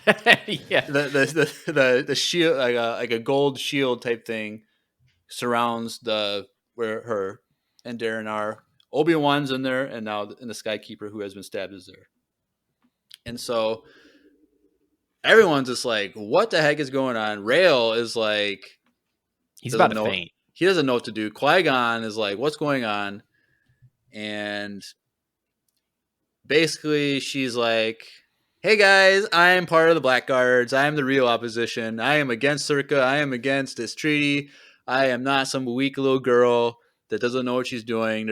And I think later on, but earlier on in the book as well, she talks about these people younger than her. There's a queen on Naboo and Princess Briha, which is trivia. You guys know who? Drew? It's Leia's mom. Leia's adoptive mother, who ends up being Queen Briha of Alderaan. And so she's like, I'm not weak. I'm going to be one of these strong young leaders. And Well, and one of her main points, and she even goes into it while the dude's just bleeding out in front of her. She's like, they tried to take my power. And I'm like, oh, yeah, okay. and it's like, it's all about the power. But the thing is, like, she's not entirely like wrong to stop this treaty, because it is true that Well, sure. Zerka is taking over these people and is going to enslave them all. Sure. But like, she had to stab the guy. Yeah, you didn't have to like, create a terrorist organization. Looking back in hindsight on this story, the only thing that added to the moment was shock value. Yeah. Like, he could have just pulled the shield down and trapped them all and they would have been fine. You know what I'm saying? Like, it would have been, oh no, like they're, but she didn't have to stab. But then again, she does air grievances for each one of them. So she's like, the Skykeeper has been bribed by Circa for years and has been letting them use like the sacred docks for the sky ships or whatever. And she goes through and accuses all of them of things that she's seen happen. And ironically, the only one that she doesn't condemn to death, because she wants to kill Obi-Wan. One of the only people she doesn't condemn to death is Qui-Gon, because he opposed the treaty. Yeah. So, well, and you think Obi-Wan's screwed. Drew, what are you gonna say? Well, I think the reason why that one of the reasons why she ended up stabbing him was also to show that she was serious and she wanted to be taken serious. Sure. Like, because she keeps thinking, and she's been babied. Like, everyone thinks that she has no knowledge of really what's going on, and she's just a face, and like no one's taking her seriously. And then later on, and you find out, like, she's like, well, this princess did this at 12 years old, and this person did this, so why am I not able to do this? And like, so I think it was also to show that she's trying to be the bad person around in the block or whatever. So I think it makes sense. But she could have also just expressed her competency vocally as she was getting older. Well, because at the end of the day, you realize she's not really that wise. She is acting like a little kid. And so she creates this opposition with the help of Darren. Yep. And Darren's like later on is like, I didn't agree with it, but I swore my duty to her and be faithful to her. So I just went along with it. He's like, not an innocent bystander, but. And later on, like when she escapes because Blackguard ships come in and they lower down wires, and then she grabs them. I thought, she's evil, but it was kind of cool that that's how I pictured it. She's just like holding on to this thing, getting taken out of this thing, the ceremony chamber and stuff. I thought it was kind of a cool visual. And then like later on, when she's about to like rage war on Circa above the planet, like she says like she wants to be known as a warrior queen, and it's just like, it's kind of cool, but it's also, you could have been a lot more peaceful about all this whole thing. You got to be. She clearly did not think everything through. But also, if Rael didn't baby her the whole time and actually gave her competency, or I believe that she could be competent, maybe. Like, true. It's kind of like, maybe not kind of like, but kind of like Anakin, where everyone around him kind of let him down. He was more dangerous than they realized, and it was too late before they could stop it. Like, if everyone actually put faith in her and trained her up, like, she could have been a really good leader, I bet. And so, so that happens. And so, while they're in this, the shield is around the top, around the Fanry, Darren, the Skykeeper, and Obi-Wan. Fanry tells Darren to kill Obi-Wan. Oh, and at this point, they have the shields on. Yeah. They're shield suits. So Obi-Wan, what this means for those of you who might have missed it is, one, Obi-Wan can't get out of the shield because the shield his lightsaber will not work. And two, he cannot hurt the two people who were trying to kill him because they also had the shields on. Yep. And so Seemingly. Seemingly. So Fanry tells Darren to kill Obi-Wan, and Obi-Wan's like, well, I can at least try and block the best I can.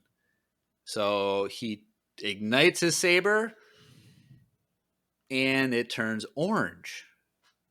And spoiler alert, but that's not the color of his lightsaber normally. Yeah, I don't know if anybody knew that or not, but it's normally in not that orange. moment, he was like, "Orange, you glad I didn't say banana?" Hit the super get out on that one. Get out. There you go. And everyone and like people are like, what? But he's like, well, I don't know what to do. I'm still gonna hit Darren. I don't know what's gonna happen. And it goes through the shield, and he stabs Darren. And interesting, and no one understood what would happen. So after the fact, they're like, Qui-Gon's like, what happened to your lightsaber? like, I don't know what happened. And I really wanted it to be intentional when it happened, you know?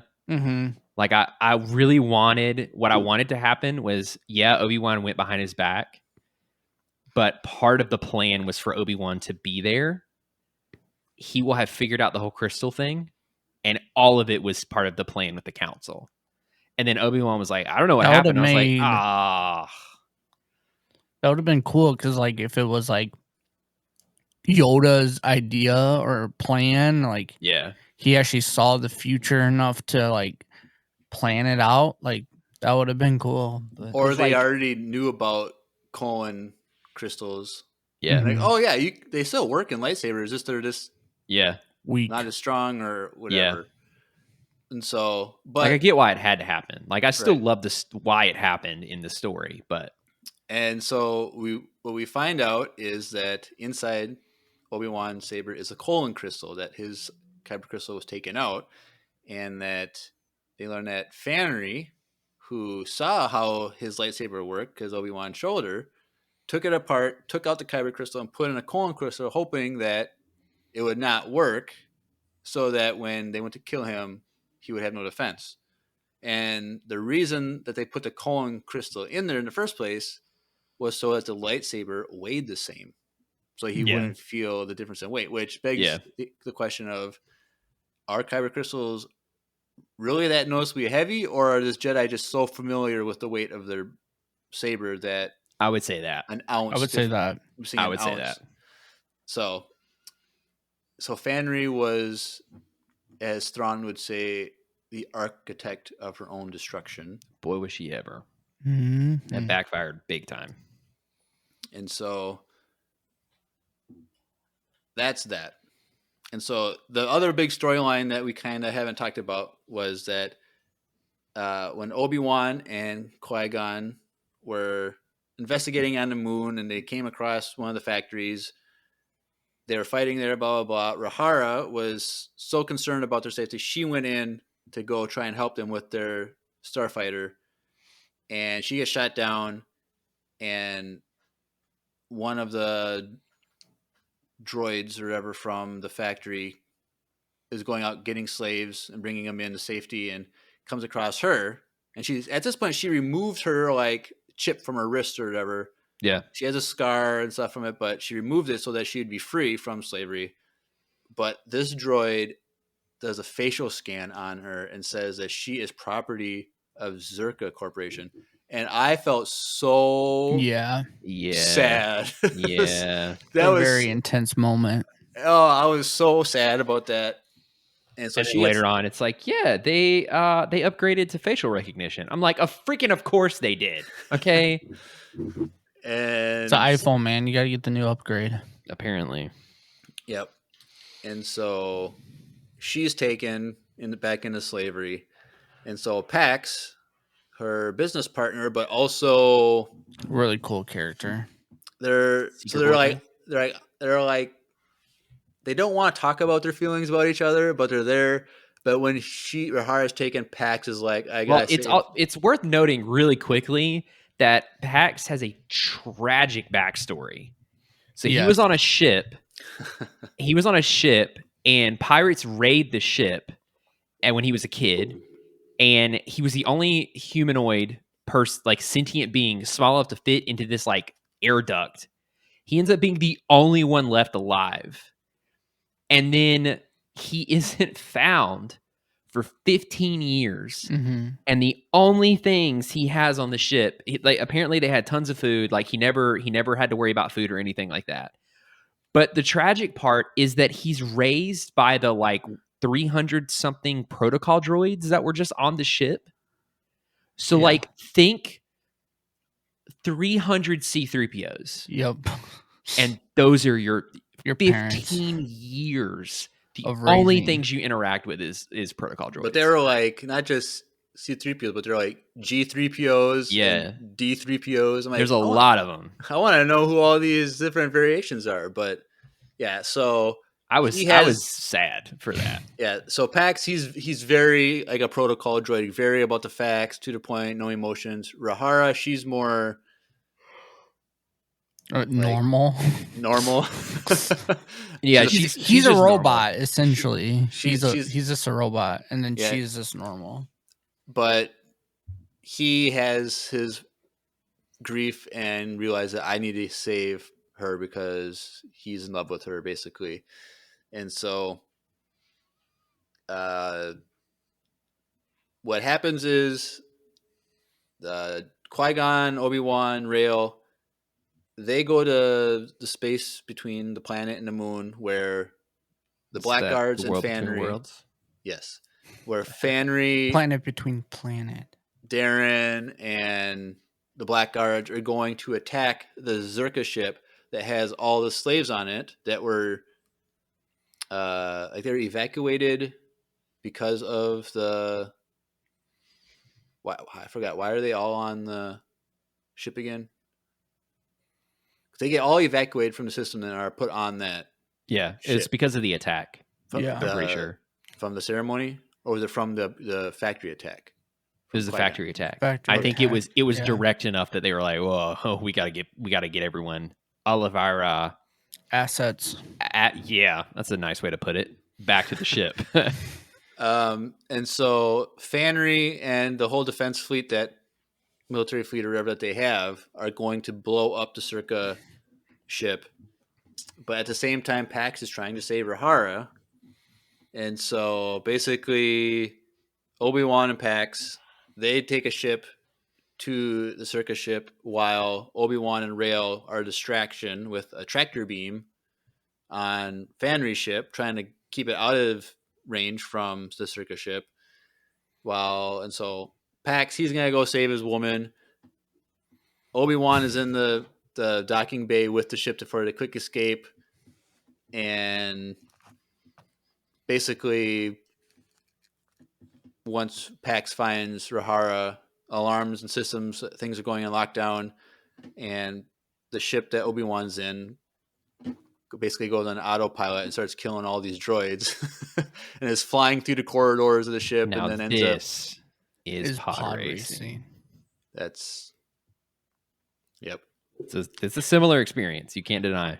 And so this ship is going through the corridors of this giant ship without Obi-Wan's control, and is killing all the droids, and then ends up killing everyone on the bridge. Makes it onto the bridge. And While Qui-Gon is on a freaking holo call with whatever Cole? Is it Cole? It is Cole, but what's her title? Supervisor Cole. I'm pretty sure. Like he sees Obi-Wan crash through the doors in the background of the call. Like, come on, how comical is that? And so then during that, so how does Fanry get stopped? Oh, Caddy. Yeah, Because Caddy, her aide, it was a slave, a Circa slave, and obviously is very sympathetic to the slaves. And Fanry is like, "Yeah, I'm just gonna blow up the ship. I don't care. I want to take Circa down." And Caddy like pulls out a blaster, and she's like, "No, I don't think you're gonna do that. We're not gonna do that." And she was like, "I command you as queen." And then I remember the last sentence of that chapter is like, Caddy's like, well, it looks like there's a second revolt today. And I'm like, Mhm. Yep. shoot. So needless to say, they did not fire on the vessel. And so eventually then what happens is, for some reason, Caddy, even though she was part of this conspiracy with Fanry, she just to go off to college. Like, oh, I'm just go to Alderaan and go to college. Like, oh, okay. I guess she doesn't get in trouble for anything. And Fanry, she's because just, she turned good at the end. Yeah. Because she was actually in it for the real reasons. The queen was in it to just have control. Yeah. And then Fanry, who's 14, was just like basically House arrest for the rest of her life. house arrest until you're 18 and then you're free to go. I'm like, Yeah. what is going on? So I guess, so then what ended up happening though was a new treaty was made that was a 1-year contract that would then could be rewritten for a more real constitutional law thing. And Minister But Cole it involved was, like Circa not being a part of the system anymore, essentially. Like they drove him out. yeah. And so Minister Orth was appointed as governor of Pygel and became one of the main heads of that. And I think it was a distant cousin of Fanry was made queen. Yet literally for like 3 hours or something like that. yeah, I think it was long enough for her to sign the new treaty, and then she was no longer a ruler. Yeah. And so that happened. We didn't mention Obi-Wan and his pet. Oh, The Varactyl, the Fractals. Yeah. which is the same thing from Revenge of the Sith. Yeah. Yes. Now, is it the same Varactyl? Probably No. not. No, But because it the one was in the really- book is red. Oh, true. But They have a it's a special really breed. cool, like, kind of foreshadowing Yeah. of the future. And so it makes sense then why it's like, because we watched Revenge of the Sith and he's just randomly riding Yeah. this lizard bird thing. But he had experience on Pygel because they were imported and they use it in one of their ceremonial hunt Yeah. things, and he's Mhm. riding it, and he is very good at it, better than anyone else, really. So that was a cool scene, that whole hunt scene. Yeah, it was pretty cool. And so there's that. And then the big moment at the end The where council- Qui-Gon makes his decision. There's that. We'll finish with that one. Okay. But then Rail, he's basically, I suck at life. I'm gonna kind of go into my own exile for a little bit and reevaluate my existence. He's going to go home and rethink his life. Yeah. Hey, Which, yo. speaking of that, Rail was using death sticks this whole book. Yeah, he was addicted. There was like 2 or 3 times when Qui-Gon walked in on him and he's using. Yeah, Qui-Gon does walk in on him one time. I was let me going to tell say, ya, well, he walks in on him doing something else, too. And with so a lady friend. And so then eventually, Or alien friend, we don't know. which we, No, she was a human. Oh, dang. as we mentioned earlier, he gets a call from Dooku saying, "Hey, I've been learning a lot of new stuff about the Force. You should come join me, and we can be an unstoppable force in the galaxy together." And Rail's like, "Thanks, but no thanks." And so, Didn't Rail reach out to Dooku first, though? well, like previous times, but this was like a separate Yeah. thing. But so page 259, there's another quote that is kind of relevant that we haven't talked about yet. Moving there now. Blah blah blah. So there's a scene where Qui-Gon and Rail meet on like a place. They both go to the same place to meditate and clear their mind. They realize they're both going to the same place, and they're angry at each other at this point, and they're kind of like, they did a practice spar where they're fighting each other just for practice and fun.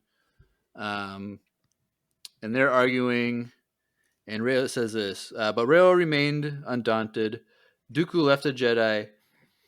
You've got to admit, it doesn't sound like he's putting his full faith in the Jedi teaching anymore.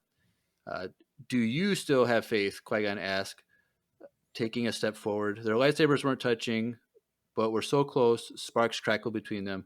That's all that matters here. Let's say I do, Rael answered. Let's say I believe that someday there's going to be a perfect balance in the Force, thanks to some kind of chosen one. Do you really think about what that would mean, Qui-Gon?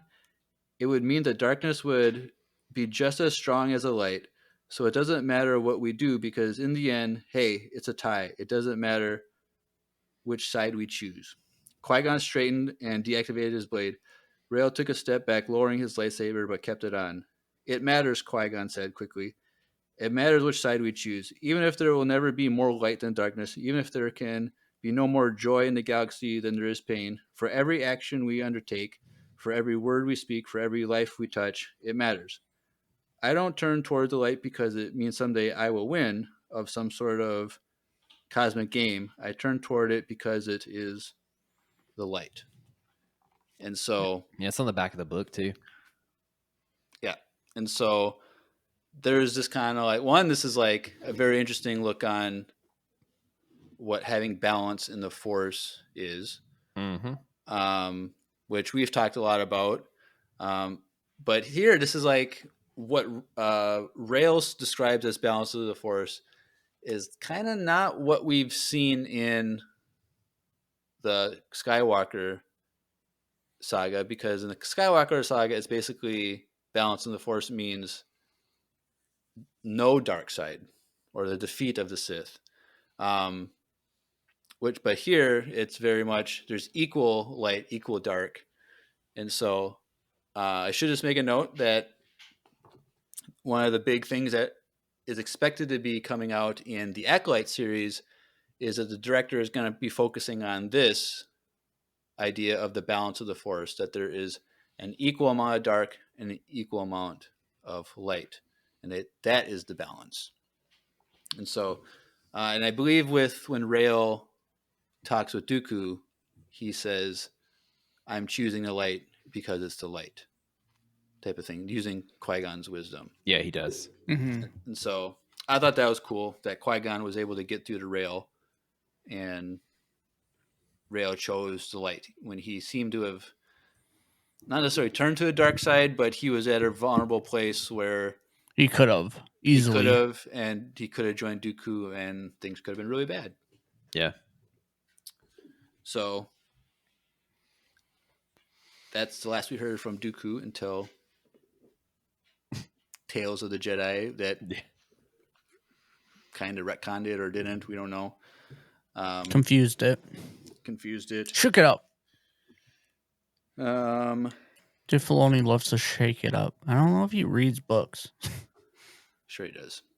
I'm sure he does. He's probably read every single canon Star Wars book, or at least. Kidding, but I would imagine he's probably read a the lot of Ahsoka Legends book. too. Oh yeah, he probably has read all of it. I'm guessing because that's all there was at one point. Also, I should just make a note that Qui-Gon uses the phrase from the Guardians of the Wills, "I am one with the Force is with me," which is I did not know was in this book. Because we first hear that in Rogue One from Chirrut. Yep. And then we hear Ahsoka say it in season 7 of Clone Wars. I'm like, okay, cool. Like, somehow she knew about it. But then Qui-Gon used it too. So he's like the earliest timeline-wise to have said it, which is very interesting. But this book did come out after Rogue One. So It did. Yep.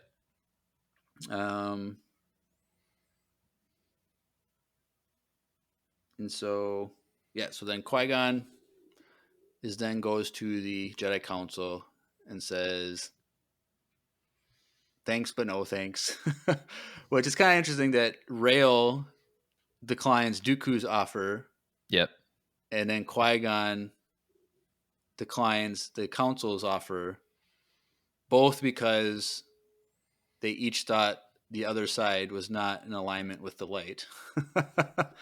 And so I thought that was kind of interesting. And Qui-Gon is basically like, I don't have to fear prophecy because like the issue with the dark side was that people were trying to prevent things or trying to make things happen to align with it. It was about control. About control. But Yeah. I just learned if I just let it, just submit to it, let it happen, then that's just the will of the Force, and I'm not being influenced to turn to the dark side. Yeah. And there is the kind of Yoda does thing like say something along the lines of like what Qui-Gon has experienced was from the Force, so we can't like say it's not something that he should pay attention to, and he was wise to believe it to be from the Force, and so that's why he declines the position on the council, is because he wants to just submit to the will of the Force. Yep. And then the book ends at Qui-Gon's funeral on Naboo. It could have. We didn't have to do that. Like, we didn't have to, but we could have ended the book before this. But then that last prologue is gut wrenching. After reading the book directly too. Yeah. And basically, he's there with Qui-Gon's body before it's set on fire in front of everyone to watch, which is just a weird thing in general. Just I always think that's a weird scene. But he's basically like, you believe Anakin is the chosen one, and so do I. Yeah. Which I thought was interesting, because when we get to the prequel trilogy, or let's say the Clone Wars era of this prequel trilogy, everyone, there's common knowledge that Anakin is the chosen one. That people just are kind of like saying it, but they're also kind of like, but Yoda has a line like, maybe something that has been misunderstood type of thing, but who knows? But everyone's kind of on board. And so that brings us to the final quote that I have, which is the chosen one prophecy, which in our Eye of Darkness book review that we had with Grace, she looked up this quote, which I didn't even know that the prophecy, chosen one prophecy, was like a written thing. Like I didn't know it was a canon, like sentences or whatever. And so she brought it up just because it mentions the Nameless, which we didn't know if what is in reference to the Nameless from the High Republic era, but it's not capitalized here, but who knows? So I might as well just read it. Only through sacrifice of many Jedi will the Order cleanse the sin done to the Nameless. The danger of the past is not past, but sleeps in an egg. When the egg cracks, it will threaten the entire galaxy. When the Force itself sickens, past and future must split and combine. A chosen one shall come, born of no father, and through him will ultimate balance in the Force be restored. And so, obviously, it's a little cryptic, but yeah, but it's just the sacrifice of many of the Jedi. So basically, the Jedi purge. The Sith are sleeping in an egg until it opens up, and then they take over the galaxy. The Force gets sickened, which we don't really know. Maybe this means the imbalance is the Force is sick as an imbalance, and then the chosen one will come, born of no father, and through him will ultimate balance in the Force be restored. Which, what the Force being restored looks like with Anakin, it's kind of ambiguous because he eliminates the Sith and the dark side, seemingly. But Qui-Gon would say, and Rey would say, that the balance of the Force is not that. So, I don't know. Doesn't mean they read it right, though.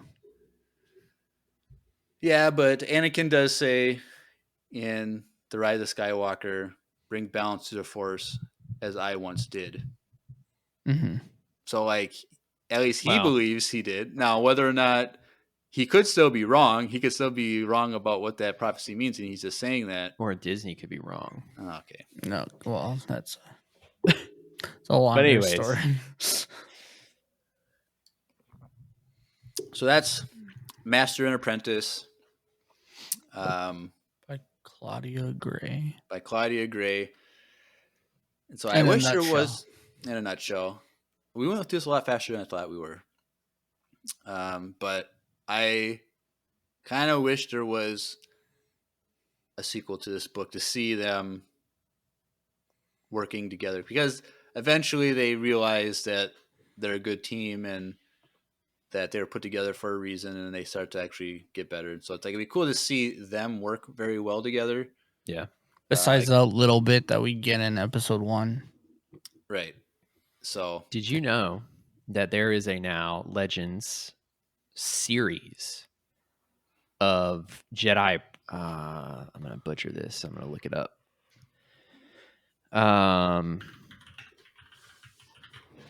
The Jedi Apprentice series. And they were published between 1999 and 2002, and there are a lot of them. I don't remember how many there were, but You say there's books or comics? What'd you say? books. 16. Jeez. And they are completely they are like literally Obi-Wan's tutelage with Qui-Gon. They happen prior to the Phantom Menace, and I had one of them. They're like they're like young adult, kind of like kid, like they're lighter novels, but there's like a really interesting story that involves one of Qui-Gon's old apprentices. So not that anyone will ever read those, but it's a really interesting story. Yeah. I don't know. I think it'd be cool also to maybe an animated series of Qui-Gon and Obi-Wan, but It makes me really wish that we would got Tales of the Jedi would have been Qui-Gon. yeah. Considering maybe we will. considering like the Ahsoka was cool, but like we know a lot of her story now. And Qui-Gon, like we still only got so little of him.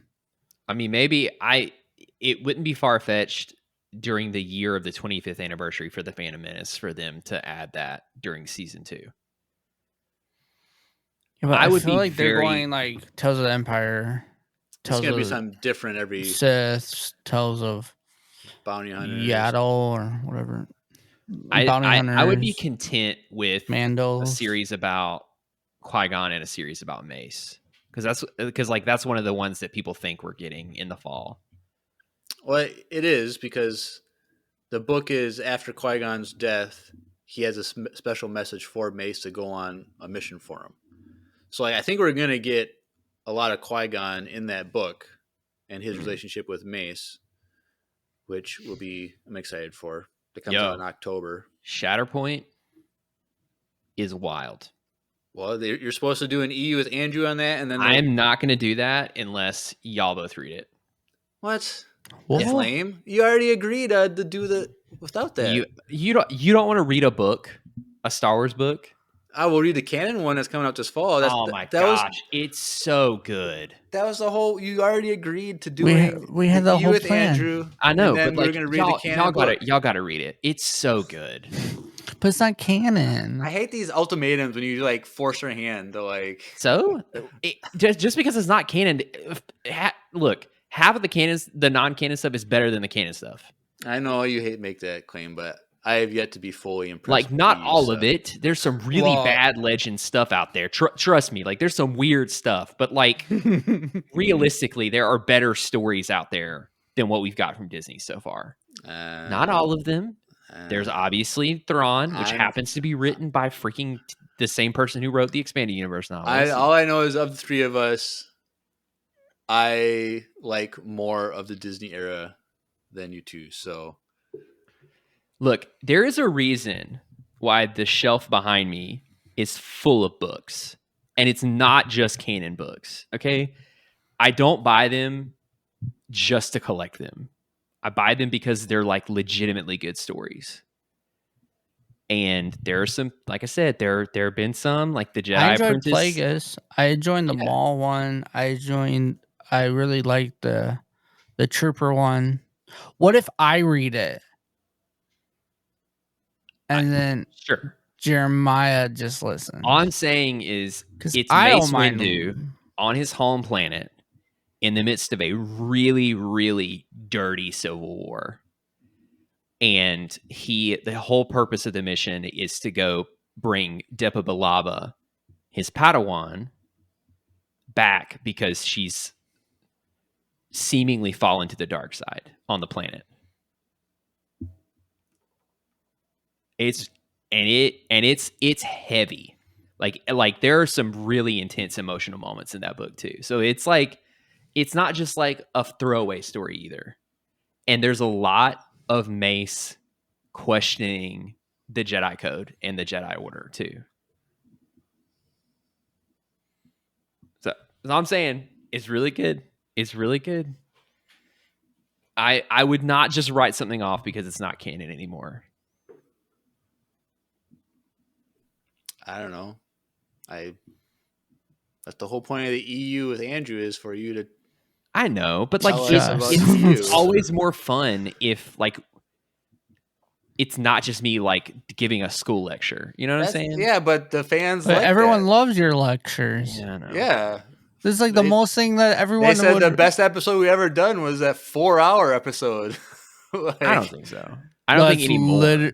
No. People like that. That was everyone's like favorite one. The Death Trooper one? Yeah, the 4-hour one. They're like, they should all be like this. I'm like, yes. Yeah, if you guys want to edit 4 hours, go right ahead. But it's not that bad. It's still by far our most liked episode. Well, there's enough material in Shatterpoint to be long. Well, that's saying if I read it with you like the Death Trooper and I helped you out a little bit. Yeah, it's maybe one of my favorite. It's definitely top 3 books I've read this year, Star Wars wise. And you're probably like, oh, how many books have you read? At least too much. I'm not like that. At least one a week. No, not that many. I read the first 2 Republic Commando novels. I have all 5 of them, but I'm working through those. I read Plagueis. I read Shatterpoint. I read Master and Apprentice. I read Knight Errant from the Old Republic. I read Deceived from the Old Republic. I think I've read 10 Star Wars books so far this year, which is pretty good, but I also know that there are other people that read a lot more than I do. I've read. I don't know about that. No, there are people that read there are book people that read way more than I do. But the other thing that I do is like I read right before I go to bed. So like every night I'm reading something for at least like 30 minutes to an hour. So like I just baked it into my routine. So it's like after brushing your teeth, that's what you do. Yeah, like like both me and Micaiah have something to read every night. So what is that one? A bubble from your ear came out and it was a thumbs up. I hate that is happening. Why is that? I don't know. It's weird because I definitely turned it off. I guess. Oh no, I have to turn it off for Google Chrome too. I had to turn it off for Discord and Google Chrome separately. That is so stupid. Yeah. But now it won't do it. Look. Apple computers do that, it's so stupid. Also, because you put a thumbs up, it made a thumbs up. Yeah, that's what it did. Yeah. Yeah. It's the AI watching us. All I'm saying is there are some really good stories out there that are very much worth a read. Even though they're not, canon. When is the newest High Republic book coming out? Like June 3 weeks. July. Yeah. Like 2 weeks, 3 weeks. We got Temptation of the Force. So we'll probably do that one in July. You know what that means. Did you read Eye of Darkness? Yeah. Okay. Oh yeah.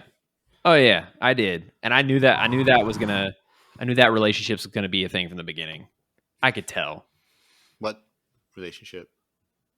The relationship between Avar and Elzar. Yeah, because that was from the first book. Yeah, they've always been a thing. Yeah, but like I knew that it was going to become a bigger central story thing. Yeah, like I knew that they were going to fall back in love with one another if you could argue that they ever fell out of love in the first place. But like, you know what I'm saying? Yeah. You should listen to our review of that book with Grace. It was a very good episode. We had our theories on what we think are going to happen. Mm-hmm. I don't remember. Gosh, It's so Drew. long ago, Drew bro. was like, I It was was like there. and I 2 don't months ago. What do you Yeah, think? it wasn't that long ago, Drew. Hey, man. I still think Oh yeah, that was another one that I read the cold this op- year. what? The Eye of Eye of Darkness. I read Darkness. that one. Yeah, that was a good read. But my cold opening for that book review, best cold opening we've ever had. Yeah, it was. It was what? It was something. You didn't like it. Okay. Oh, I remember that. Yeah. Drew was like, that's the part that I remember. Well, Either way. So wait, you're gonna read the other one with us and join us on that one? I can't make a commitment that far ahead, but I'm gonna read it for sure, and I will do my best to be on the podcast. All right. That's Because I'm invested to see what I'm invested in that story. I want to see what happens. yeah. I don't know. Maybe we'll have Grace on now. It would be a 4-person review. Ooh, that'd be fun. Maybe it's a That'd be 4-hour one. so long. She would not like that. I'll talk to her about it when it comes up. But Well, should we get into everyone's favorite time of the episode, Jeremiah? sure, unless you guys. Oh, we should do quick ratings of the book. Drew, you said 10 out of 10 earlier, right? Yeah. Andrew, what would you rate? It's a book that I would recommend people that are like about reading. How many colon crystals out of 10 would you? A 0.7. Because there are stories that I know that I liked more than this one, but I really like this one. So I would definitely give it like an 8 or an 8.5. I would say 8. I would say 8. 8 is what my heart's saying. I'd probably put an 8 too, just because of the continuity things. Like it's just, I just don't know how it all fits together. But but whatever. I'm reading it as its own thing. Right. I just like it because of it was like a. Is that one of the reasons why you don't like EU stuff? Because of the continuity thing?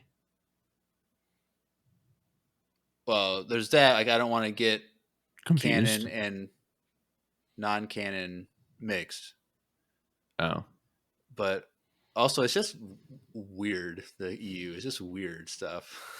Some of it is. Not Weird. all of it. That Dark Force Rises one or whatever that one is, those comics. That was just a weird naked Palpatine and weird stuff. Oh, Dark Empire. Yeah. There like I said, there is some weird stuff, but like freaking Revan, so good. All of the Old Republic books, Dark so Plagueis good. is amazing. Dark Plagueis, like easily one of the top 10. Yeah, top 10 Star Wars books of all time. I would say it's up there for me too. Yeah, like there's some really good stories, and quite frankly, Plagueis makes everything about the Phantom Menace just better. It does. I just can't get over the fact that it contradicts and says that Maul is not a Sith. I just don't like that aspect of Plagueis' book. Like, I just don't like it. Yeah, but it also kind of falls in line with like the whole Palpatine throwing him aside in the Clone Wars and in Rebels thing. No, it doesn't. Yeah, he kinda failed does. me. I don't care about Palpatine you left him anymore. for dead and then tried to kill him and his brother. Yeah. Because he failed him. He wants something strong that he can take over the galaxy with. He doesn't want some weak guy that always fails. Like, But another interesting thing is so in that cool. what has novel, Maul ever done that was successful? Every single thing he does, he fails at. Get legs again.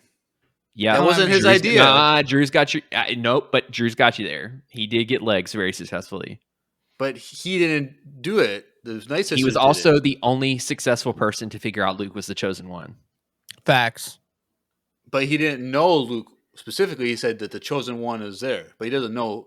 Yeah, but Who, he though? got the closest. He got closer than anyone else. But he also isn't the chosen one. But he is the chosen one.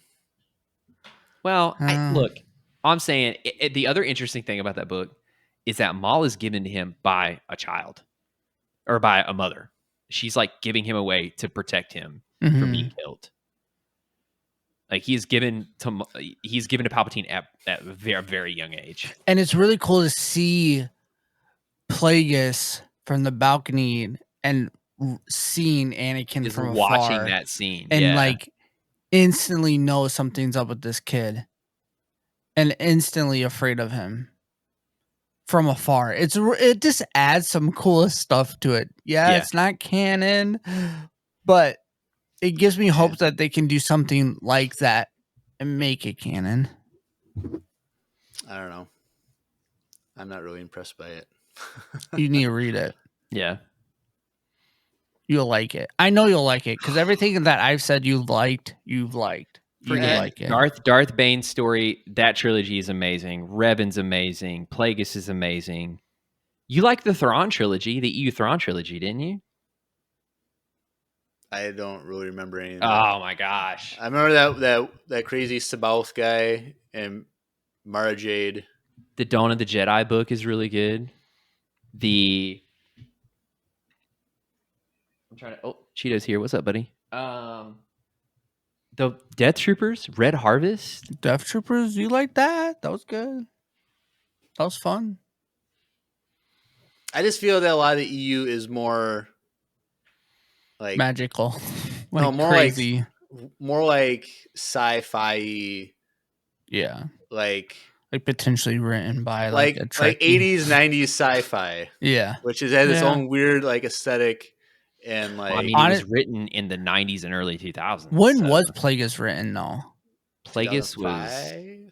Yeah, it was the earlier mid 2000s. It was like 2005 or something like that. Yeah.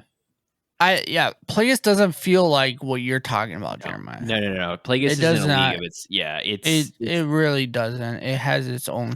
It feels like what we're like High Republic. Okay, how about this?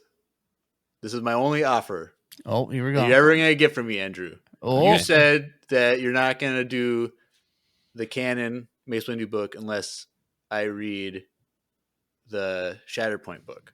What if I trade and I read Plagueis instead, but you still do an EU on the Mace Windu book, and then we do the canon one? So I'm trading with you rather than reading the Mace Windu book. We're already going to do Plagueis because I think that's what Drew chose when he won the trivia challenge. Yeah.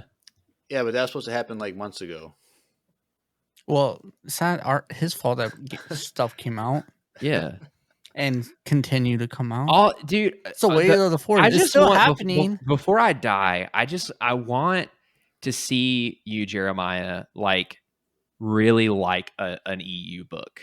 Which is why I think, Andrew, you could do it this way, where you'll do it, he'll read Plagueis, and then we can all break down Plagueis together. Which would happen anyway, but I don't know. I just want to see the moment when you read a Legends novel that happened with me, where you're like, oh wait, this is really good. And that's the way I feel about the thing is, as much as a book would be enjoyable that's from the EU is, like, my heart wouldn't be in it because at the end of the day it's not canon, it doesn't matter. Like, so it doesn't, you're kind of right. It doesn't add to my understanding of Star Wars because it's not part of Star Wars. It can. Like, you can pick and choose what you want your Star Wars to be. No, I don't believe in that bullcrap. I do not believe. I am fundamentally against people who say, "Oh, the sequel trilogy isn't canon," to me because I don't like it. No, I hate That's that. That's not what I'm saying. That's not what I'm saying. I'm saying that's not what I'm saying. I'm not going to create my own canon, though. I'm going to believe what the canon is established by Disney. Oh my gosh, Star Wars is so much better that way, though. No, it's not. It's yes. It's like when my canon includes my canon is better than your canon. When my head canon includes the expanded universe, Thrawn trilogy, and all that stuff, Star Wars is a far more enjoyable experience for me personally. Instead of going, yeah, we got those TV shows that happened after Return of the Jedi, and then things pretty much went downhill after that. Like, that's, for me, that's disappointing. You know what I'm saying? For me, what we got in the sequels is very disappointing. So I'm just gonna take those out in my mind. I'm gonna put something else in, and it then my love for Star Wars. But by doing that, it contradicts everything else that surrounds the sequel trilogy, though. Like, everything in the Mandoverse, not everything, but a lot of stuff in the Mando. Yeah, you can like both stories, though. Yeah, but if the stories is pointing to the sequel trilogy, Yeah. then you can't. Then how can you say that what it's pointing to is not part of canon in your mind? Because I Like- can pick and choose what I enjoy. Right, but then It's very fluid, man. it's like saying I like this story from the Mandoverse, but all these details that are in there don't count because they have to do with the sequel trilogy. Like literally my least favorite parts of those stories have been the parts where they like make nods to like the Snoke thing in the vat and like trying to clone Palpatine. Like, yeah, whatever.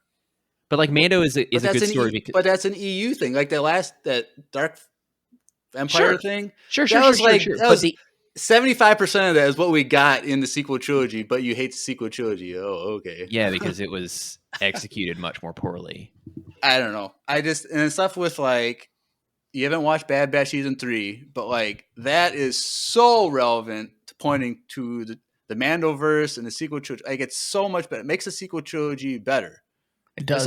Just like everyone hated the prequel trilogy, but when Clone Wars came out, everyone started liking it because they added more stories that elevates it. Yeah. And they're doing the same thing. Look, Don't worry, Andrew. with- Disney will mess up again with this new race stuff, and then we'll like the old race. I don't know. stuff. I don't know. I have hope for that movie. I genuinely do. Oh, that's good. I genuinely do. I have hope for the new movies that are coming out. But here's the thing. All I'm trying to say is like I don't personally like the sequel trilogy. Okay, I really do not like them. I don't. I can still acknowledge their existence. I can acknowledge them as canon. I can acknowledge all of the story building that they're doing to try to save for the disaster that was the sequels. Like I can acknowledge that and acknowledge that as the official canon. But like when these other stories exist as it's like freaking, it's like the Spider-Man thing. Like we've got 3 different Spider-Men. And like, sure, one of them is technically canon, but like it's essentially Star Wars multiverse. Like that's what it is. You can appreciate it for what it is. You can appreciate it for the potential story that was there, that was a part of the Star Wars canon before Disney took over. Even though like This is the same as like appreciating. I'm not saying you can't like the EU. I'm just saying don't say the sequel trilogy isn't canon in your head. Like that's all I'm saying. Like, but I can't because I have that right in my own mind to decide for my personal Star Wars canon. Like I'm not saying Disney, you made a mistake in making that canon. What I'm saying is like I like certain stories better. It's the same as like liking Visions. It's not canon, but we enjoy. Why can't you just have them as 2 separate categories rather than because I think the story's better when you mix the elements of the 2 together. Oh man, this makes it way more complicated. No, but like think about the Phantom Menace, which is perfectly canon, and then Plagueis, which is not I know it makes like Plagueis. You know what I'm saying? Like it informs the Phantom Menace so much. It does. It makes it better. But I feel like the way I see both sides of this. Yeah. Like I understand there is good novels out there, and Jeremiah does too. That's why he wants you to break them down for us. He just doesn't want to read them because it can mess him up. But by hearing it from you, it's not the same. Sure. And I think a lot of our listeners feel the same way. And that's why those videos are the highest viewed and listened videos, because they feel the same, where they don't want to mess up the canon in their mind, but they would love for you to tell them how it could be messed up, essentially, or like different.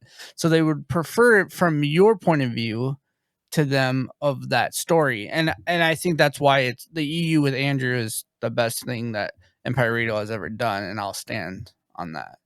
Like I think that is one of the best things that we've created, but not created. Like, yeah, me and Jeremiah barely talk in those episodes, but like maybe that's why it's the best. I don't know, but people do really enjoy those, and I feel like it brings up a lot of conversations, and we can have debates and like, oh, like I really wish they would have kept this part of that canon, but people don't want to actually read them because it's gonna throw them off, and that's why like I pick and choose which ones I like. Like if there's a character and I'm like, Disney's taking way too long to give me this background of this character, I'm gonna go Right. read that mall book because I think that mall book looks like it could be good, which it is good. Or like the Death Which one are you Trooper talking about? stuff. I forget the name of Shadow Hunter?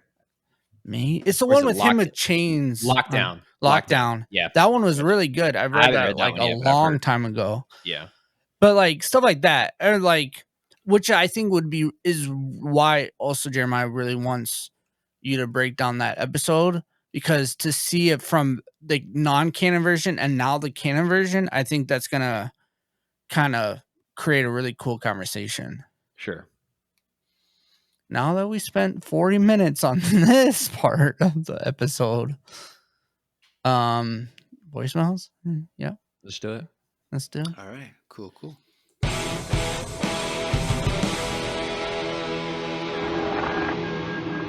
It's voicemail time.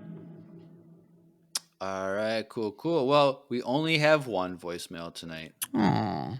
but based on how things go with us sometimes, a simple question might take a half hour to discuss. That's fair. So let's take a listen to our good friend Nate Keeney. Empire Radio, this is Nate. I'm wondering, what is your go-to breakfast meal? For me, it has to be Ooh. eggs and toast. Keep up the good work. All right. Thank you, Nate Oh, Keeney. this It's might good take a to hear while. from you. Yeah, you're right. So now he said a very specific question. Your Yeah. go-to breakfast meal. So this does not necessarily mean your favorite, because a go-to is something that's easy, something you do a lot. Your favorite, you might not only I only have See, like I once a interpret month. that a little bit differently. I did too. Go-tos for me are like, If I I'm- could pick something, that's what I'm Yes. going to. yeah, like if I had my way, that would be it every morning. That's what I think about as a go-to. Like my go-to meal when I go out in public is a ham. Like I freaking love cheeseburgers. It's one of my favorite. I knew foods that of all about time. you, actually. Yeah, but like it's not realistic for me to have those all the time. You know what I'm saying? It's more realistic than mine. My go-to meal is like sushi or like steak. Yeah, those you got some expensive taste, my guy. So, So, anyways, you can interpret it how you want to, though. You can interpret it how you want to. can we do both? Like we can talk Sure. about our go-to. Yeah. Like Go that we have go to with do your canon choice and your Yeah. EU choice. Yeah, I'm fine with that. I'm fine with that. Drew, you want to start? The one that I have the most is probably a protein shake, Ugh. Okay. because that's convenient. Run out the door, Yeah. load it up, shake it, and walk out. So that's like the most convenient one. And right now I've been rocking. That's what you do in the club. You Shake load it up, you shake it, and you walk right back out. Oh God. Work on them, Drew. Yeah, I've been liking the Ghost. What's it called? The Cinnabon flavored one. Oof. It's pretty fire. Ooh, that reminds me of another one of my It's- favorite breakfasts. Pretty good. But then like if I had a choice to like Yeah. what are we eating? Yeah. Oh, it's so hard. I think it's probably French toast. Oh, my man. It's like French toast. See, like I'm not a big like egg person. Like I'm not a fan of like I'm not gonna pick like eggs and bacon like Nate. yeah. Like that's not something like sorry, he said eggs and toast. he said eggs and toast. I like my eggs on my toast with a little Frenchie and which is French toast. But yeah, I don't know. I really like French toast or I guess it is eggs and toast. You're not wrong. You're not wrong. Some vanilla, some cinnamon. Kind of the same thing. But like I really love French toast or any like that, like French toast, waffles, pancakes, like that. Carbs, baby. Big, yeah. But I'm not like a really like I don't want bacon in the morning. Really, like that's not like my go-to thing. Like that's not something I would pick. Or, yeah, eggs. Yeah, a good omelet. Like no, I don't care about that. Give me French toast. So, Andrew. The one that I have most frequently is a bagel and cream cheese. Solid choice. Good. What kind of bagel and what kind of cream cheese? Plain. Plain. bagel. I mean, like if I go, like I love a good like cheese bagel, like an Asiago bagel or something. But like I don't just for I just want something simple sometimes. So that's what we just normally get the simple stuff. But like there's a coffee shop down the street that has like a really really good cheese bagel that I'll get with cream cheese. That is just it's really good. I just don't normally have that available. Like we don't buy that stuff. So bagel with cream cheese. But if I could pick and I didn't have to worry about my health. Well, yeah, the health is not involved in this conversation. I love sweets. So it would be a really good like celebration cake donut with sprinkles. Interesting. Or a cinnamon roll. Ooh, cinnamon. Yeah. Oh, okay. I kind of want to change my answer now. Yeah, it's normally monkey like bread. Oh wait, that actually reminds me, coffee cake. I love coffee cakes. cake. Yeah. Monkey bread. What is monkey bread? You don't know what monkey You bread don't know? is? Is that a Midwest thing? I feel like that's more of a southern comfort food, but I guess not. It's the little like balls of It's like dough with cinnamon on it, and it's all in it's like cinnamon and caramel and a bundt cake thing. That is not a southern thing. Yeah, I think it's a Midwest thing actually. Monkey bread. Oh, but I also oh man, this is hard. But all that to say, when we're doing something special, like if we're gonna go out and get something and donuts. Bring it back, it'll probably be donuts or like a really nice cinnamon roll. Yeah. Oh, dude. But the coffee cake is my number 3 because there's a bakery down the street. When Micaiah goes and gets groceries, she always brings me back coffee, like a square of coffee cake from there. Oh, it's so good. Dude, I just remember though, I really Anything like that pairs with coffee well. I really like biscuits and gravy. Yeah. Like Southern style, like Oh yeah. spicy biscuits and gravy. That is definitely up there too. Yeah. Jeremiah, we need to know. We're dying to know both of them. Yeah, both. And it has to be different. You can't just be like it's the same thing. Same thing. That's stupid. Why can't I? No. Like if you can create your own canon, I can have my go-to and my. No, we want it to be interesting. Okay, your go-to, and then if you had no budget, you could get anything you wanted. What would it be? Your favorite thing. Your favorite breakfast. Jeremiah is like a secret foodie. But not really. No, I'm not. I'm just a sweets person, so like I just like sweets, but I'm not. I could have a tuna fish sandwich and be happy. Not for breakfast, though. Not for breakfast, but just. I was about to say, bro, that's wild. Like Drew, we need to have an intervention. I'm flying up right now. Like, there's no foodie in the world that enjoys a regular tuna fish sandwich. Like, I don't know. I feel like you can appreciate the simple things as a foodie. But anyway, my go-to for like what I have like on a regular basis is okay. I call it a breakfast sandwich, but most people wouldn't call it a breakfast sandwich because it doesn't have egg. But I usually just a toasted bagel with like a hot meat and cheese on it. So it's that's like a breakfast sandwich. That's a breakfast sandwich. But people would say it has to have egg in order to be a breakfast sandwich because there's no egg. If there's no egg, then it's just a hot ham and cheese sandwich. Well, it's on a bagel. But it's on a bagel though. Bagels are like a universal breakfast thing. But here's the thing: I only make cheeseburgers on bagels. Ooh. Okay. So is my cheeseburgers a breakfast food for dinner then? I'm sorry. Why? Because it's so much better than some lame bun. You have a good pretzel bun, though? Pretzel bun, I was going to say. You take your bagel and... Is it like a plain bagel? It can be any bagel you want. Yeah. But what do you pick? I get the plain bagel just because everything just... Seeds get poppy, everywhere. the poppy seeds get everywhere. But I feel like Yeah. everything has it would be weird taste wise for a burger. This is more savory. Onion and garlic. Yeah, what do this you is mean? more savory. That's I don't know. but a plain. So you fry your burger. So first of all, if I'm making a cheeseburger, I make little mini smash burgers in a frying pan. But Mhm. I use either like bacon grease or like a Mhm. chorizo grease in the pan. Okay. Okay. Yeah. So I Yep. We're following. so I cook that Grease or the whatever, Yep, and then you're with the good. remaining grease in the pan, Uh-huh. I toast my bagels, Okay. Mhm. Yeah. Mhm. and so then that's my You put my- bacon on it?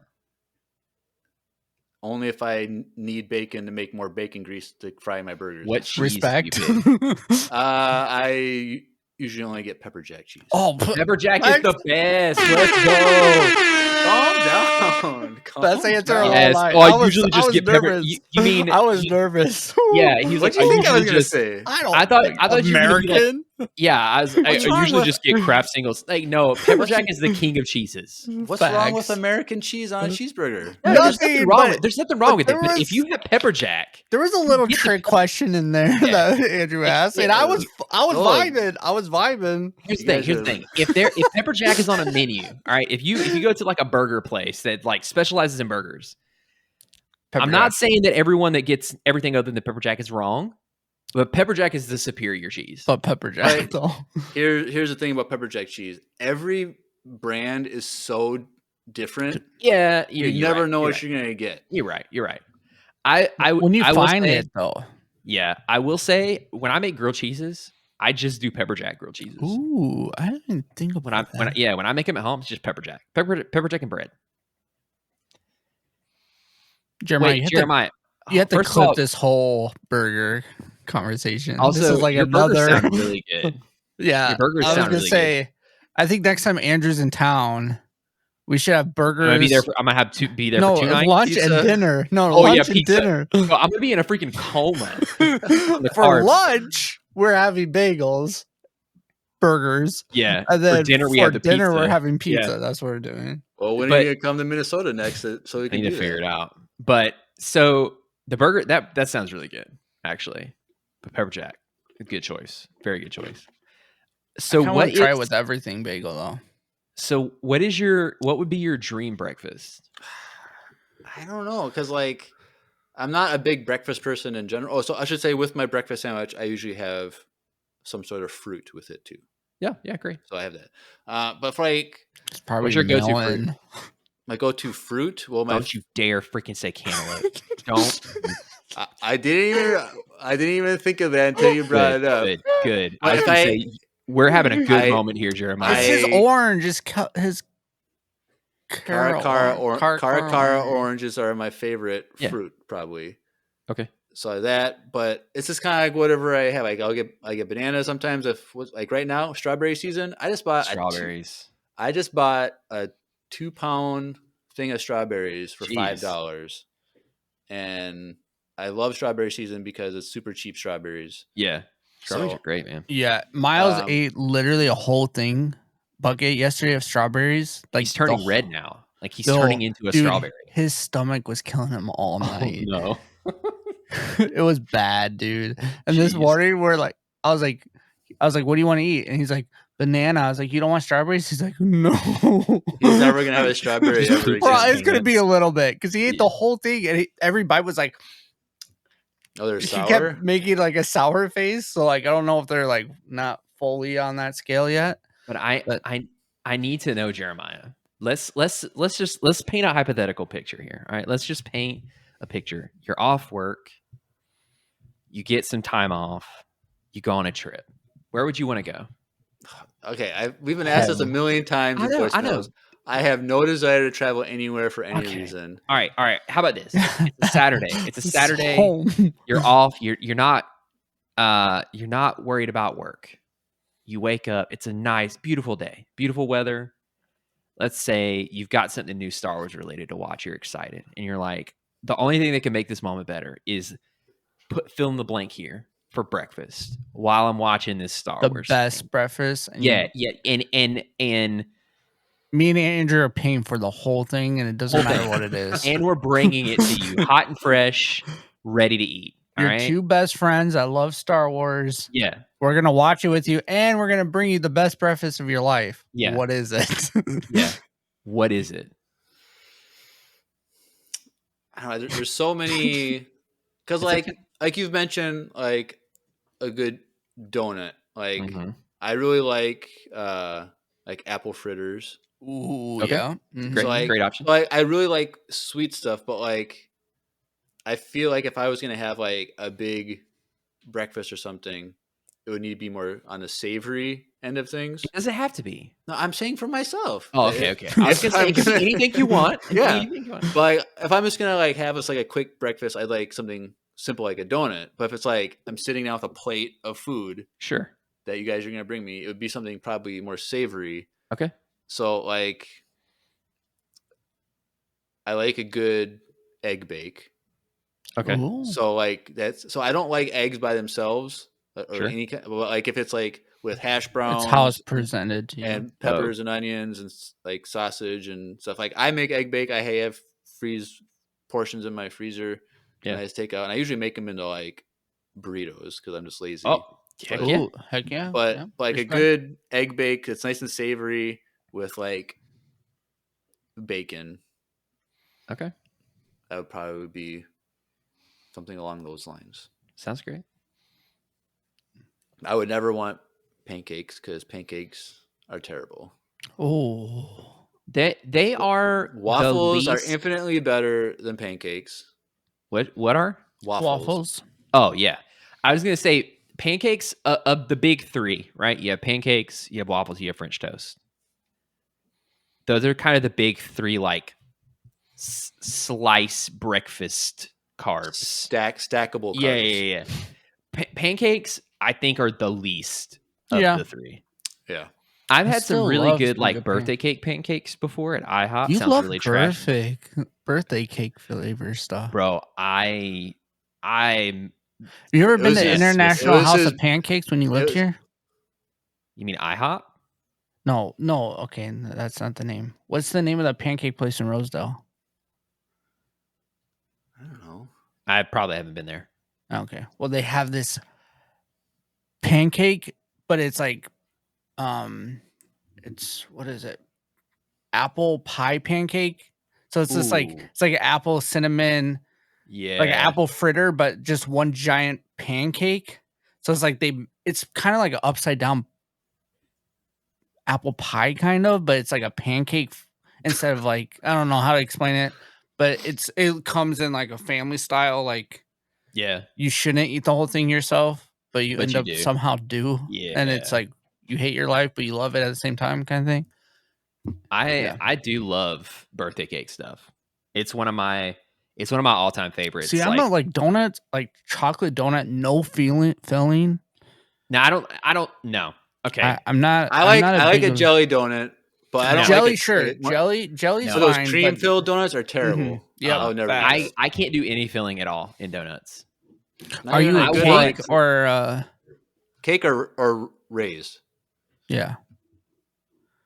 I normally prefer cake. Interesting. good. However, Krispy Really? Kreme, hot signs on. I mean, we've done that together. I I'm understand just that life. saying, like I do like a good raised donut, but normally I like really like thick, heavy, sweet donuts. You ever go to Baker's Wife when you lived here? Oh, Dude, yeah. the best cake donuts of all time. We went there many times, Drew. The best. Yeah, it was good. The best. Jeremiah, if you like cake donuts, I'll get you a dozen of these. It will change your life. Baker's Wife is really good.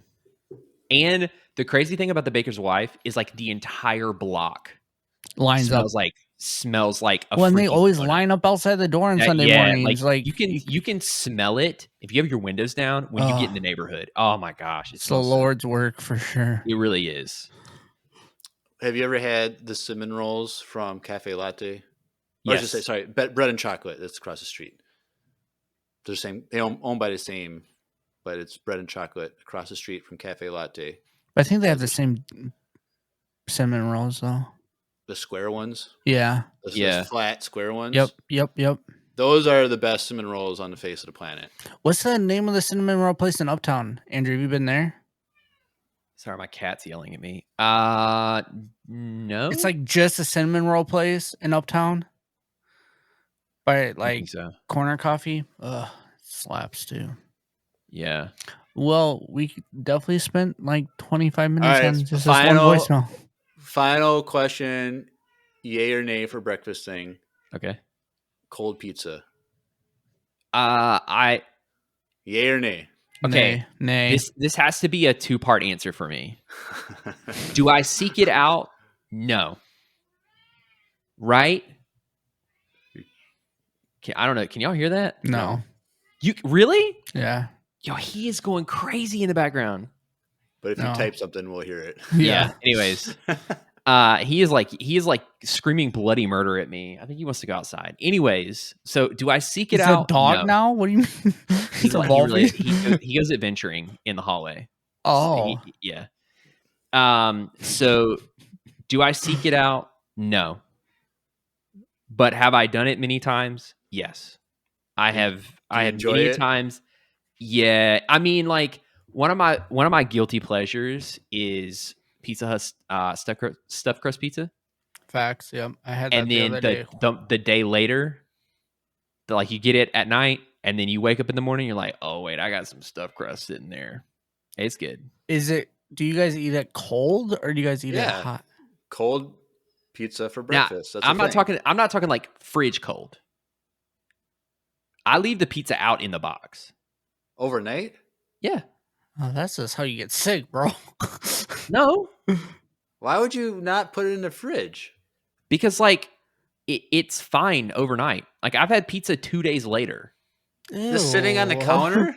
in the box. Like I don't just put it on the counter. What? But it's Yeah. still, dude. Literally cheese goes bad. Like meat. everyone I know does that. Has done that. It's a growing up. southern thing then.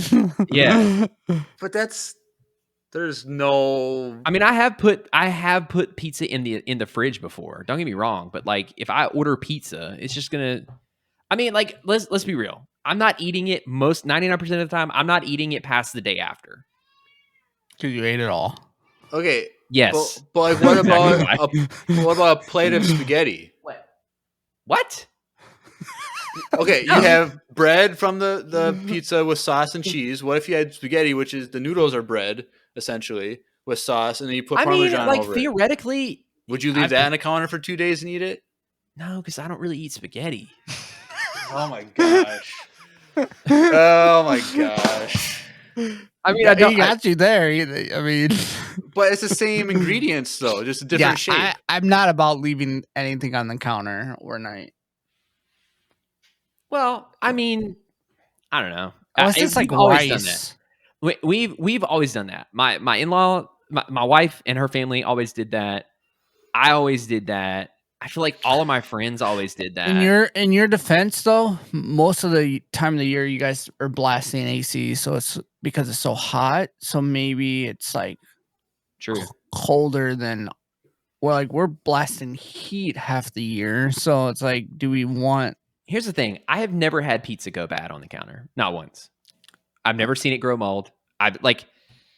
Mold, sure, but like there's things that you can't even sell. I guarantee you, if you were to ask a health professional, they would say that bacteria, if it's over, was it 50 degrees? For 30 minutes. It's a cesspool for bacteria. So Yeah. I got a great immune system now. Yeah. I mean, probably. But yeah, like you can't even sell, like if a bag of cheese is outside of the fridge for 30 minutes, you're not supposed to sell it. Well, this is also cheese that has been like baked too. Yeah. I don't know. Not like raw cold cheese. Like you don't just stick your hand in the fridge and grab some cheese. no. If I'm gonna do that, it's gonna be like steak, like a cheese stick or something. Respect. Now we can hear Cheeto a little bit. Yeah, now we can. Now he's getting all riled up. Cheese, buddy. If he was a female cat,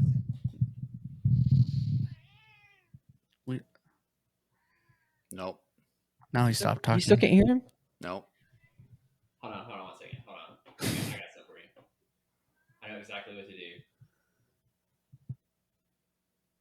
Hold on. Bear with me. Bearing. Oh my gosh, it's not working. Why is the screen like this? Oh, heard that. What? He is going crazy. Why is it? Hold on. I was really trying to make this happen here. Well, but- anyway, we should probably wrap things up. So, thank you for listening to our breakdown of Master and Apprentice. It was a wonderful book, a lot of fun, a lot of discussion. Thank you, Nate, for your wonderful question. It took us about 25 minutes to answer. But next week, this weekend, a surprise episode is dropping on Sunday morning. We got a special episode, and that one's dropping as some extra information and in anticipation for the Acolyte. So get excited for that. I'm not going to say what it is because I don't think I've said it yet, but it's a surprise. So an extra episode this weekend coming. Next Does Drew week, know what it is? Yes. Yeah, you both should know. It's in the What it is. calendar. Oh, okay. But next week, Wednesday episode, we have Comics with Grace. And so she'll be joining us. And we'll be going over some Vader comics with, I believe, a focus on highlights of Dr. Aphra stuff. And so that will hopefully in the future open the door for the Dr. Aphra comics also. So get excited for that. That's next week on Wednesday. And then we got 7 weeks of Acolyte, which I'm excited for. And there's a cat running across, and I see a tail. Yeah, if he doesn't get what he wants from yelling, he gets in your face. Right. He's like, "Hey, I am here. You He's need a to pay dog, attention." dude. Yeah, he You have really a dog. Yep. And so after that, we don't have a schedule planned out specifically yet for after Acolyte, but I'm sure we'll be doing the next High Republic book in July. Jeremiah's reading Shatterpoint. I'm not doing that yet at all. Maybe, I don't know. Who knows? Probably not. He's getting there. I should say that I re-listened to season 1 of my Bad Batch fan fiction in anticipation of my season 3 that I'm going to try and work on, which is kind of funny because when I was listening to that, I said it's probably going to take me 4 years until I get to season 3. And it's been 3.5 years since season 2 came out. So it's kind of funny how that worked out. You're your own forced prophecy. Yeah. Yep. And then we don't know what else is going to happen moving forward. I mean, trailers probably going to drop. Trailers. I'm sure there's a show that's going to start. Max Rebo crew. Yep. We got the Lego thing. Yes. Yo, that looks so good. You have to be here for that. I will for sure be here. That's for in that. September. Yeah, that looks so good. So it's Lego Star Wars What If, and it's everything we want it to be. Yeah, honestly, the fact that they finally acknowledge Darth Jar Jar, like they're bringing memes. Yeah, it's gonna be into the dope. show. Yeah. Yep. But that's kind of the future of Empire Radio as of right now. But if you have any ideas, you can always let us know. And you can let us know by doing this. Go on the link in the description below. Click the links at CO/Empire Radio. Links spelled with 2 I's. There's a landing page for everything Empire Radio. And one of those is the Discord invite. So join the Discord, and there is a channel for content suggestions. So you can have some content suggestions there for us. You can also send us an email if you don't want to do it via Discord. There's a fan email in the links description. And there is also stuff like Instagram, Facebook, YouTube, Twitch. We live stream every episode on Twitch. So go join the chat when we're talking along these episodes. There is also a voicemail link. So if you've never sent in a voicemail, send one in. We'd love to hear from you. And there's also a link for needlesslynerdy.com, which is an entertainment network that we're a part of. And let's go check that out as well.